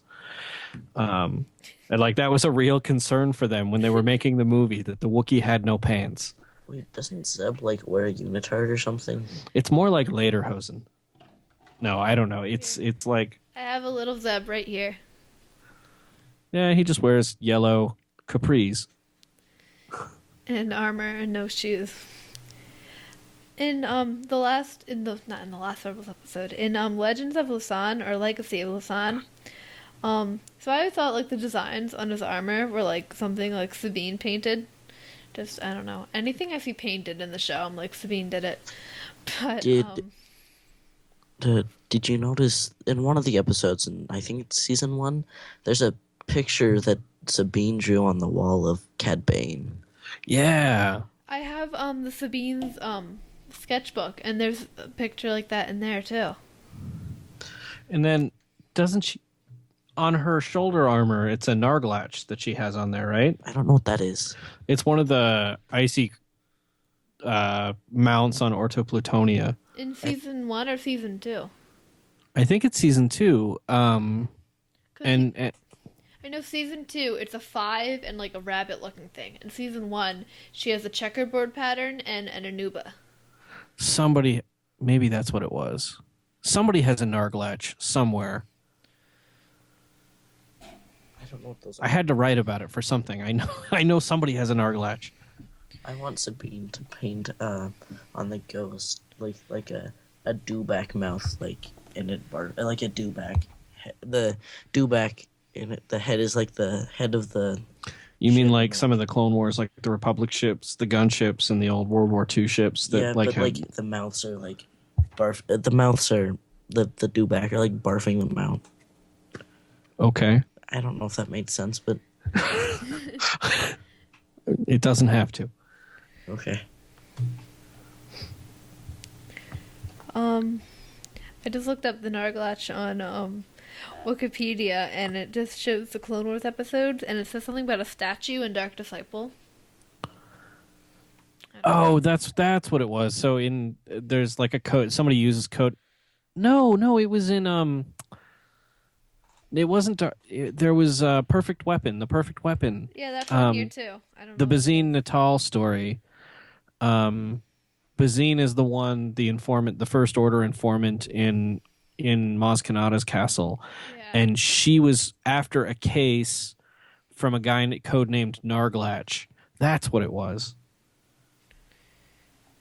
Yeah. Narglatches are cool looking. I'll show you a Narglatch, Anakin. Yeah, on those episodes with Ryo Chuchi and stuff, like if you had asked me like what are your favorite Clone Wars episodes, I would never ever like think of those. But like if you say something, I'm like, oh, I love those episodes. Those are so good, and I love Ryo Chuchi, and I think she was underused in Clone Wars. She was awesome. I don't know, if I had to pick my favorite episode, it would probably be Senate Spy, which is the one where they send Padme undercover to go like woo that old lover of hers, and then they send Anakin to be her bodyguard. It's like a remake of one of my favorite Alfred Hitchcock movies, and I just really, really like that. But they're all my favorite. I like them so much, except for there's one of the Mandalore episodes that I just The school lunches. Yep, that's the one. Oh, you see, I like that one. It was like sort of a half remake of The Third Man, which is a movie I really like, and they just didn't pull it together the way I thought they should have. But that's just me. I think if I had to pick a favorite, I can never pick a favorite episode, but if I had to pick a favorite arc, I would actually have to go with the Mortis arc. Just Those are good. as that's probably my favorite, just because I love. Actually, my favorite episode is actually Duel of the Droids, where Anakin's just like, I gotta go save R2. Ahsoka, you go fight General Grievous. And he's like, she's gonna die. I know, because she's like 14 at the beginning of the Clone Wars, right? So that's like, Yeah. someone's like, okay, go fight that's like someone telling me, like, okay, go fight the giant metal thing with 4 swords. Have fun. Were you to pick an episode that's your favorite or close to it, Anakin, what would So it be? I have a favorite episode. It's the what is it? It's the one where the one with Jar Jar and Mace Windu. The Disappeared. That one's really good. Or the one with I have 2 favorite arcs. It's the one with that little frog dude and that Meeber droid. Gascon. D-Squad. Yeah, those guys, and then I like the Padawan arc with Ahsoka and the Gunji and Biff and Wookiee's my favorite. Hands down. Gunji. Gunji's my You know, I love those younglings, but I try not to think about them too much, because then I 'Cause- start thinking about Anakin, and I'm just like, no, they're fine. They're okay. They escaped. It's okay. they weren't in the room, so I mean, well, We don't know that. They could have been in the corner. he went full murder on a lot of rooms there. oh, I guess you're right for once. I love Katuni and Kanoti so much. So I refuse to think about that. We actually, everybody got mad at me for pointing out that Anakin probably killed them all in our last episode of Full of Sith. Mike and Amy were just so upset. I try not to think about it. I try It's really hard. They're just so cute, and I don't. And I loved how David Tennant was in those episodes. Oh right, he was the Hu Yang, yeah the droid that showed yeah. him how to build their lightsabers. He won an Emmy for that part. He did. Yeah, What? yeah. I didn't know that. I'm just filled with all kinds of useless knowledge, right, boy? Yeah, you really are. I, I know, after I first saw Force Awakens and nobody else had seen it, and I was just quoting it, like, over and over again for weeks and weeks and weeks, and nobody got any of the references because no one had seen it. And so I'm just quoting the thing, and every time I'd be like, I just quoted a Star Wars, and they'd just be like, no, you didn't. Just like, yes, I have. Just trust me. Tell that to Conjure Club. That got really annoying fast. He did that for like a week. Every time someone said something, he was just like, tell that to Conjure Club. What can I say? I like Politique and the Guavian Death Gang. You don't like Tasu Leech or It was good to see him.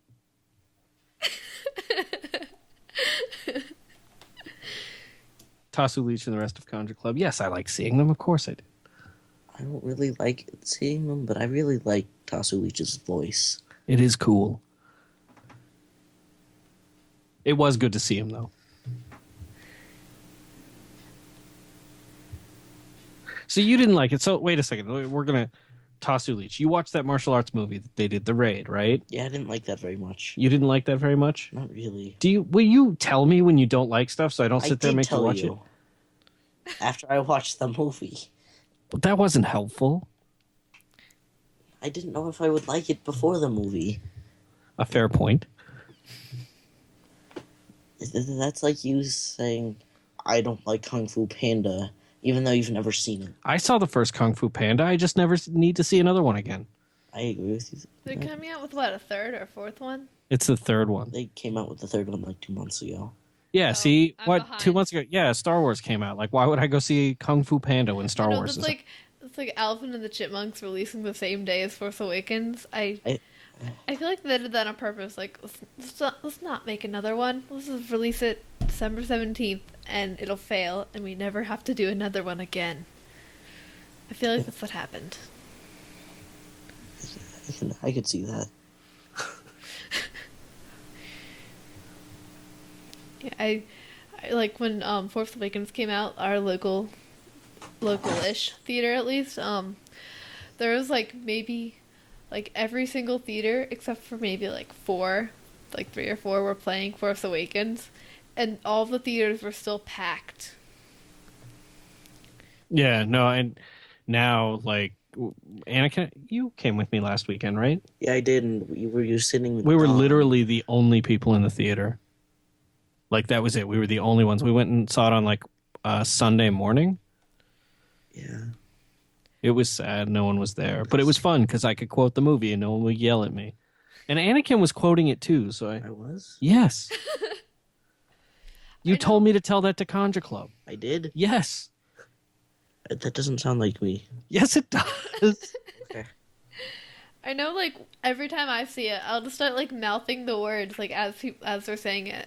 Just not, like, saying anything, because I don't talk during movies, usually. But, just, like, saying, just, like, kind of mouthing the words, like. Have you read the 3 young adult Star Wars books?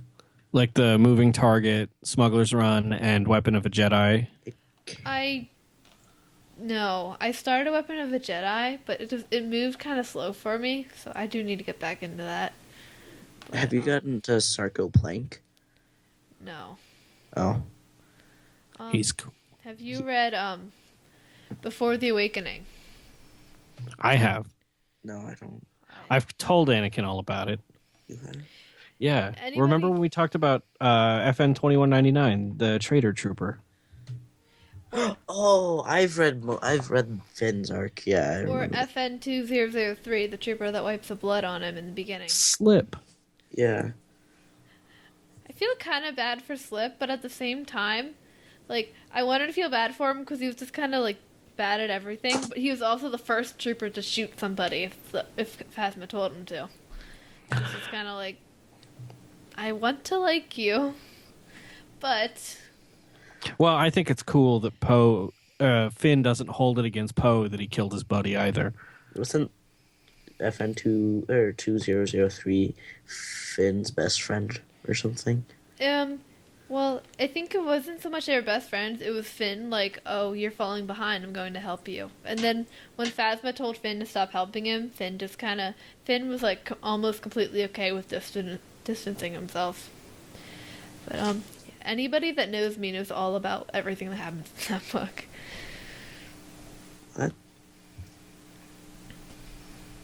What? What? I said what? I didn't hear. Like I didn't. She said anybody who knows her knows everything that happens in that book because she told everybody, Okay. just like I do. I liked Ray's story. I feel so bad for that girl. Because, like, she was like, finally, like, I'm going to get all this food. I don't have to starve to death anymore. And then, whatever their names were, just stole the ship. I was so mad when that happened. I knew it was coming. Yeah, I figured that I knew they weren't, good, but I still, like, was hoping. Well, that's what we do in stories. We hope for the best and expect the worst. I liked Poe's story. Just, like, with the missions, and it kind of, I don't know, it gives you a little more insight, because, like, when Finn goes to rescue Poe, and Poe's like, are you with the Resistance? Because he knows that, like, the missions that Poe does, like, if, like, they can't send anybody after him. They have to deny all, like, relation to Yeah. him. No, it was really interesting how they established the political story of The Force Awakens because the movie didn't do that as much as it should have, I think. See, that wasn't a problem for me because I had heard and read everything, so I knew everything that happened, like, not everything, but, like, all the political stuff leading up to The Force Awakens.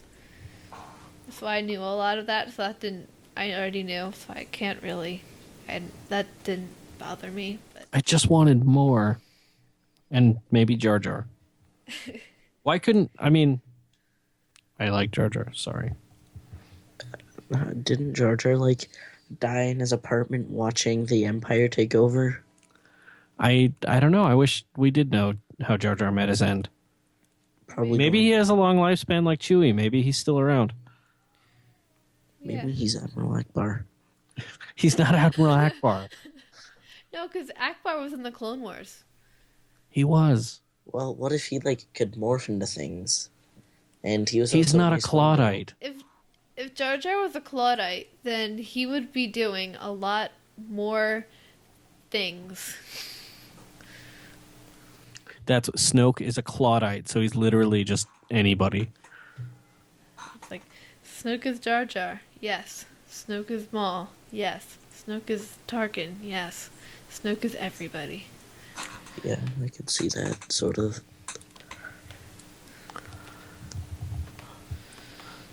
Well, is there anything else? We've done this for 2 hours. Is there anything else you want to talk about?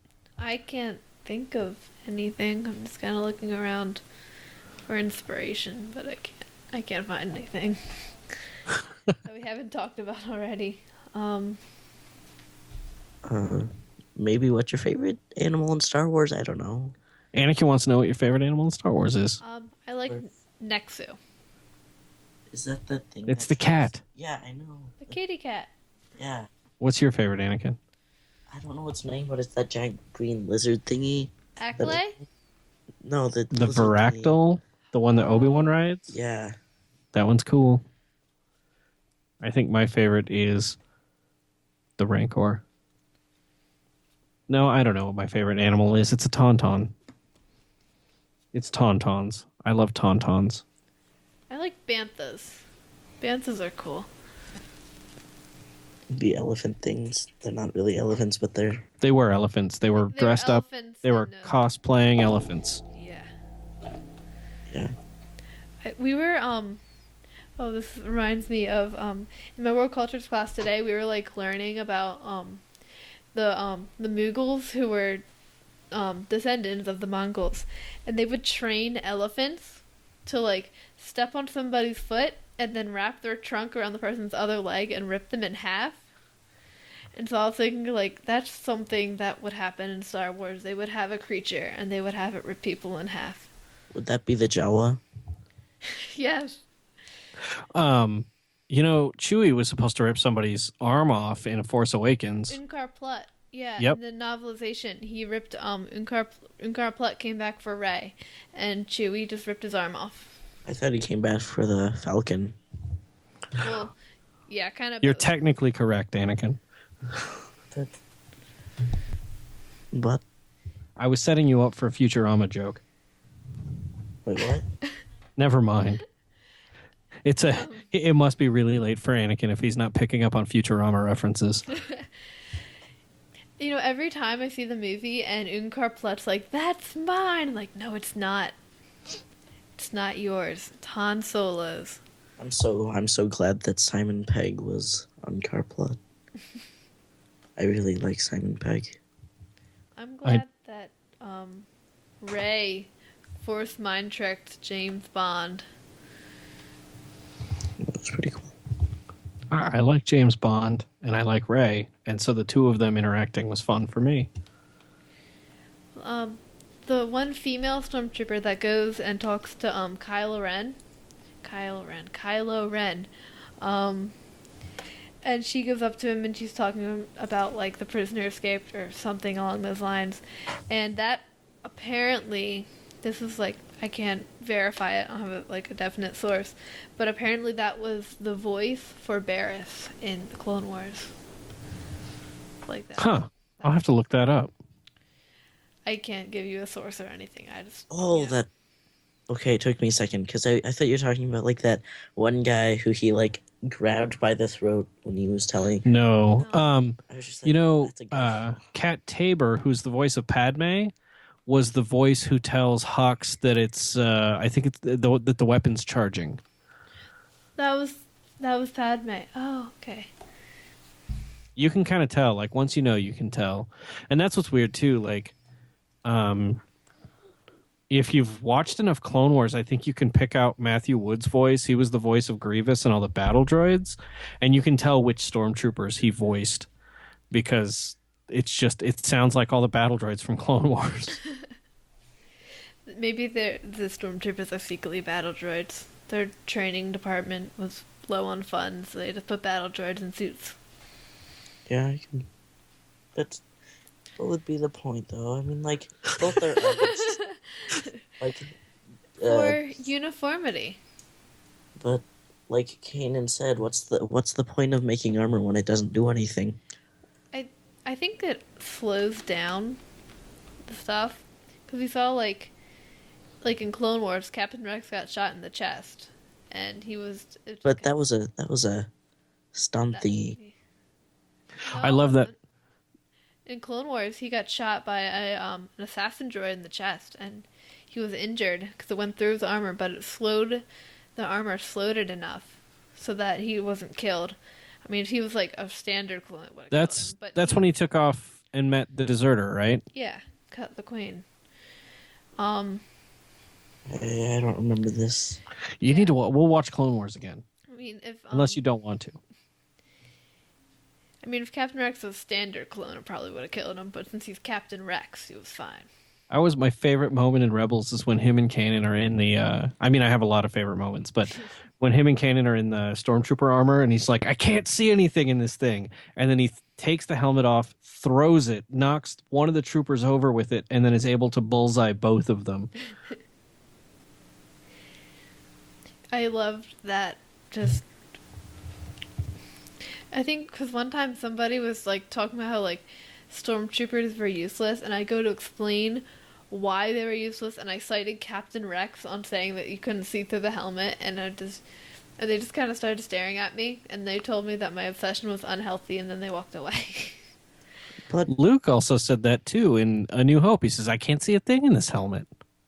but then how do Mandalorians see? So I mean, like their helmets are different, but like They they're the have like same. heads-up displays and visors and stuff in them that are like that have digital enhancements and stuff. I know, but that would give someone a headache. As somebody who wears a Mandalorian helmet quite often, you can see rather well out of it. It's kind of like, I don't know, like I bet the stormtrooper, because they have these tiny little lenses right here, and that's all they can see. When in a Mando helmet, you have this in the middle, and you have like the stripe, so you have, I don't know, you can see more than a stormtrooper. I feel bad for the snow troopers that have like the tiny slits. Well, that's actually partially sunblock too. Like that's actually you go back into history, people who had to fight in sand or snow, they would wear masks that had just very thin slits because it didn't let all the light in to blind them. It's a tactical thing. It's like a real thing. Yeah, like, and then alternately, like the biker scouts, they had the bigger lenses because they had to be able to see more because of all the trees, and then they were also driving the speeders, which we saw where if you crash, you die, basically. On Endor. I know it's on Endor. I don't know. You sat there confused, and I was like trying to help you with context. I thought that no, Leia didn't survive a crash. She just jumped off it. Yeah. Which, And the First Order stormtroopers, I haven't worn those helmets, but I imagine they can see at least better than the Empire stormtroopers. Kylo Ren can't see very well, I'm sure. No, but he has to have that dramatic effect. That's the only reason he wears a mask. Like, Darth Vader wore a mask because he wanted to hide his face, and he had to do it to breathe. And Kylo Ren's just kind of like, I want to be dramatic. I will wear this mask. I thought it looked cool. It does look cool. that reminds me of something I just can't. That reminds me of something I just can't think of what it reminds me of. That Like it sounds super familiar. It sounds like something from Calvin and Hobbes, but maybe not. Something like that. okay. Okay.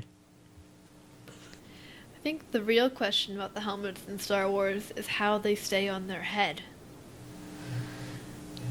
That's the real question. They fit nicely. They're handsome. That's all you need to. They're fancy and handsome, and that's how they stay on. I don't like the Mandos like doing flips and stuff. Like, no, that's not how gravity works. That's not how the Force works. You can't. Maybe they've got chin straps.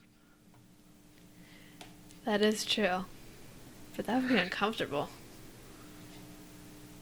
Wearing a helmet all the time that covers your whole face would be uncomfortable. All the time. If you have enough padding at the top, it's actually not that bad. Yeah, you're right. I forgot. I'm looking at Plo Koon, and he has this arm out, but it looks like he's petting this little General Grievous. Oh, the Galactic Heroes, General Grievous. Yeah. I know it's just been like confusing. Squirrel. Yeah.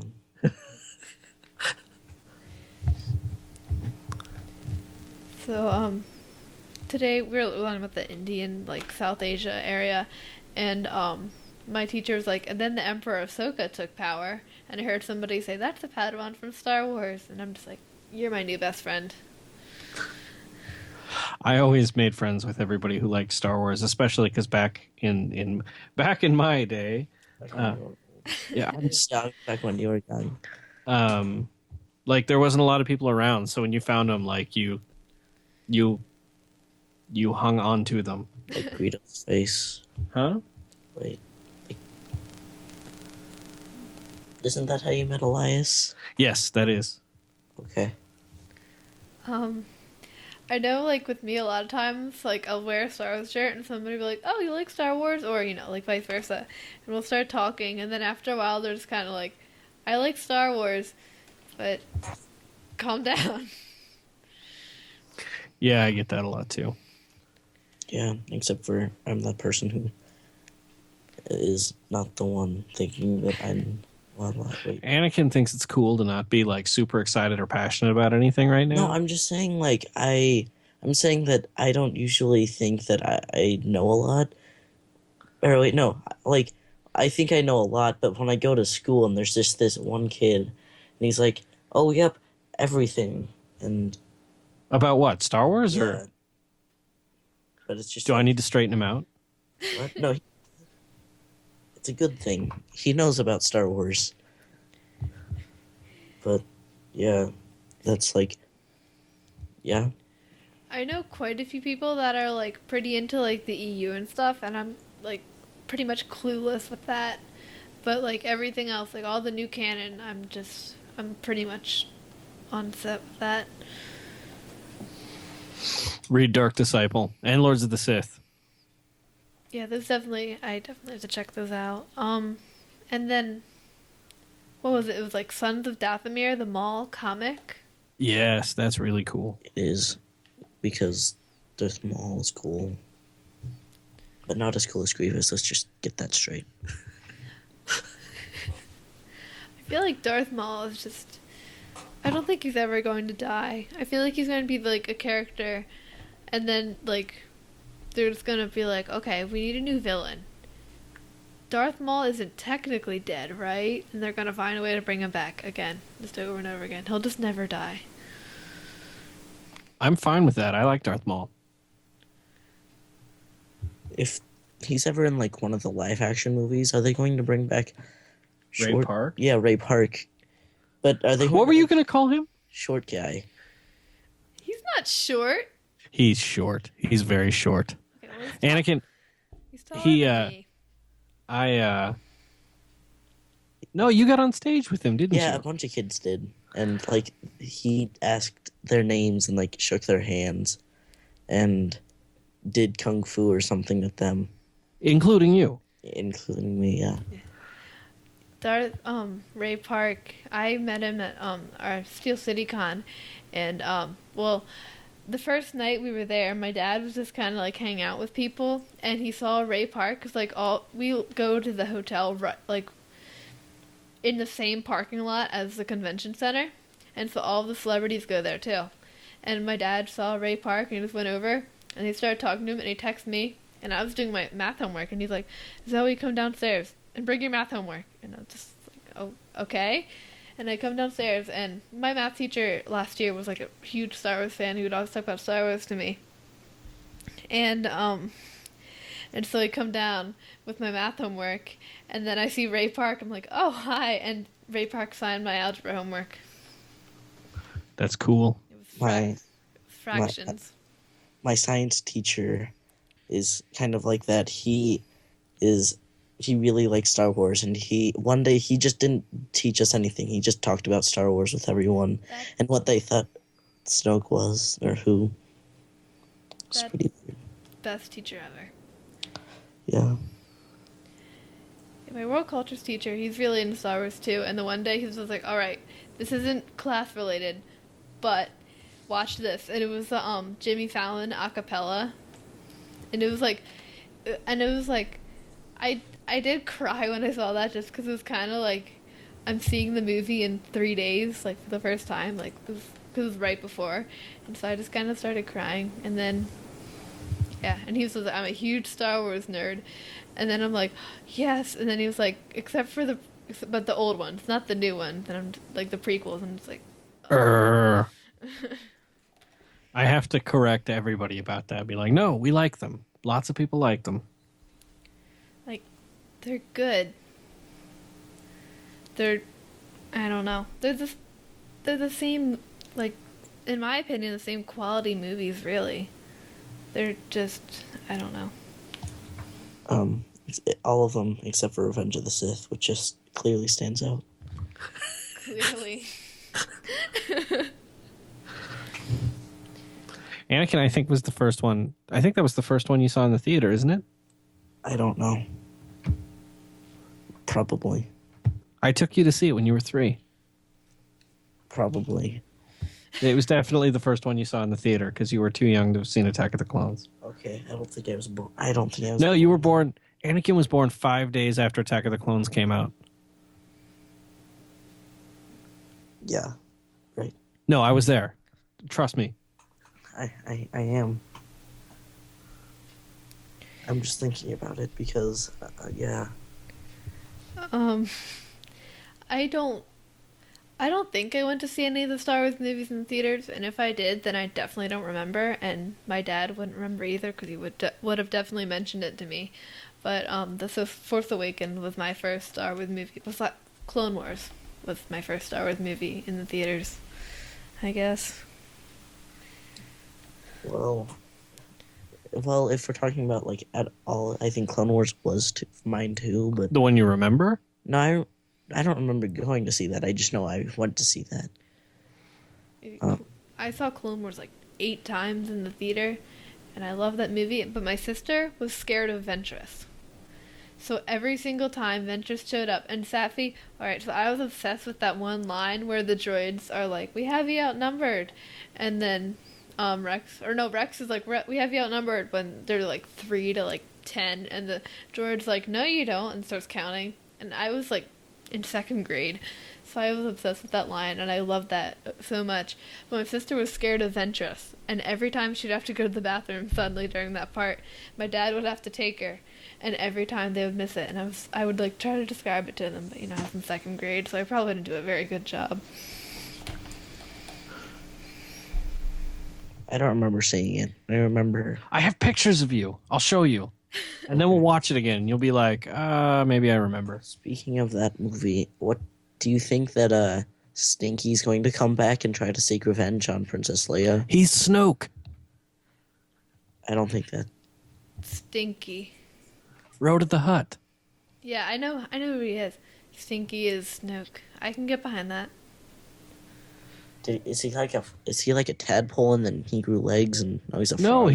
No, he's not a frog. He's a hut. But he then was a grew hutlet. legs. No, they don't have legs. But then why does Snoke have legs? He's a hologram.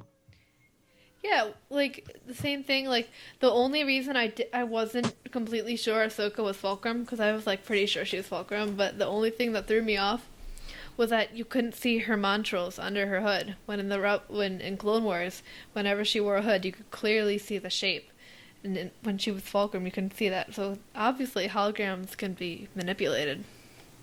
It's the Wizard of Oz. But she doesn't have a big head. No, she didn't, but she altered her appearance for perception's sake, just like the Wizard of Oz. But Hera knew who Fulcrum was. So? We didn't. Like, if you look at pictures of like Fulcrum the hologram, it looked like it would be a human because she didn't have like the big montrals like this. The audience can't see, but like the big horn things. Which makes me believe Snoke is somebody entirely different, but also, or if nothing else, maybe he's not different, but he's certainly not 20 feet tall. What if it's Maz Kanata? No. I love Maz. Wouldn't that be interesting though if Maz Kanata's like the Phantom Menace of the new series? That's crazy. She knitted her own socks. In the visual dictionary, it Yeah, I know. her socks. It's like she knitted by Maz herself. I don't think Snoke is sitting around knitting socks. Well, it's not like he's taking care of business across the galaxy. True. He's just sitting on his throne, like when Hux is just like the planet's destroyed, and he's already just sitting there waiting to listen to him. I can imagine like a stormtrooper just walking in and he's just knitting. Supposedly, actually, about Maz, there's like a deleted scene. Where she brings the roof down, and that's what I heard. I heard that it was her using the Force to defend herself from stormtroopers, but Speaking of the Force, not really. that's not how the Force works.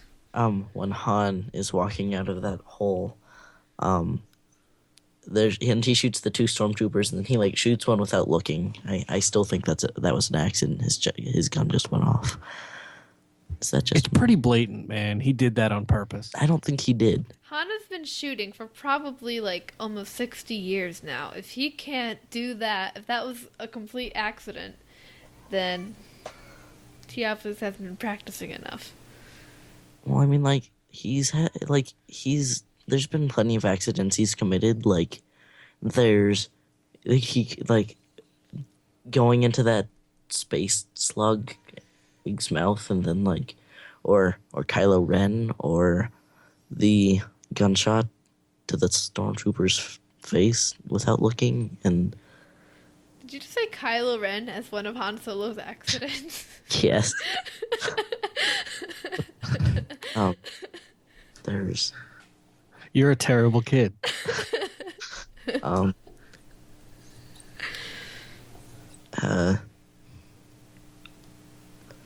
leaving in the first place and then coming back later.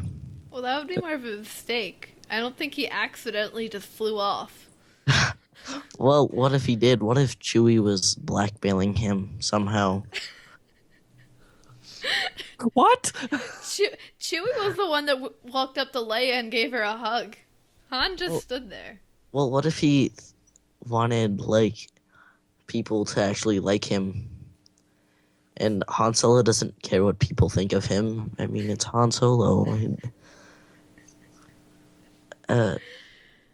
Yeah, I don't know. So, I just remembered this actually.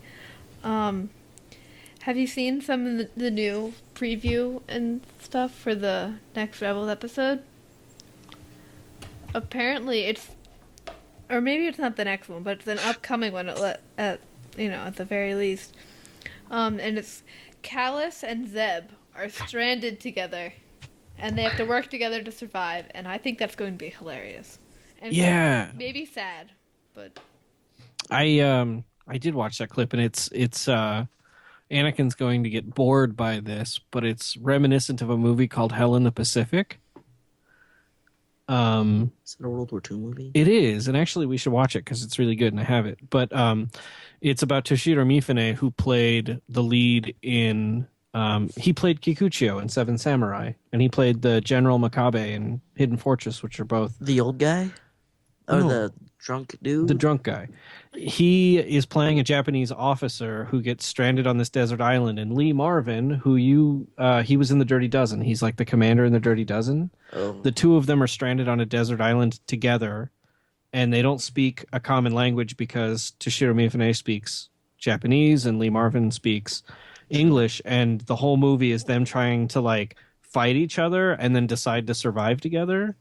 And that was kind of, there's a sci-fi movie from the 80s called Enemy Mine that's a little bit the same way with oh man, who was that? It was it's gonna bug me that I can't remember his name. Enemy Mine. But Lou Gossett Jr. was in it. Not that you guys would remember who that is. And You're speaking Dennis gibberish. Quaid. It was Dennis Quaid. But it's the same kind of thing too. And I think this is sort of a play on those movies. yeah, I really like other movies that play into Star Wars. yeah. I don't know. I'm excited. I feel like that'll be really funny. Just maybe sad because Callus kind of killed all of Zeb's people, but it should also be pretty funny. Kylo wasn't around for that. Callus, not I Kylo. meant Callus. You said Callus, I thought. Okay. Okay. She said Kylo, I thought, but okay. Well, you know what? She's recording it, so we'll be able to find out.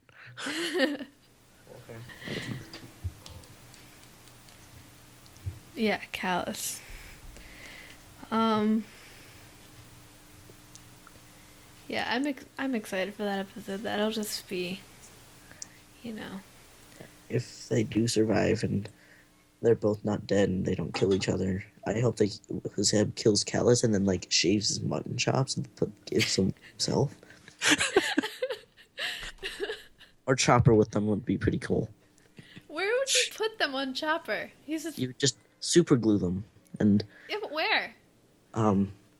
below his, like where his arms are, like just like where, Above his arms. yeah. Chopper could have mutton chops. Why not? So could Hera. That would be pretty funny. Or Ezra. Ezra could have mutton chops. That'd be weird, but I can see that. All right, it's probably about time for me to go to bed. Yeah, it's Okay. like 11. Yeah, no, we've Yeah. probably kept you talking about this way too late. But so yeah, I guess we'll just kind of stop. So thank you for listening. Thank you to Brian and Anakin for joining me today. And so yeah, just a quick reminder to check on the podcast awards. You know, that should be fun. You know, this hasn't happened before, so that'll be cool. And again, thank you for listening. Check out our Facebook, Twitter, you know, all that stuff, whatever. It's usually in the description, I think. And yeah, thank you for listening, and goodbye. Star Wars geek girls. They're geek girls that like Star Wars. And sometimes cry.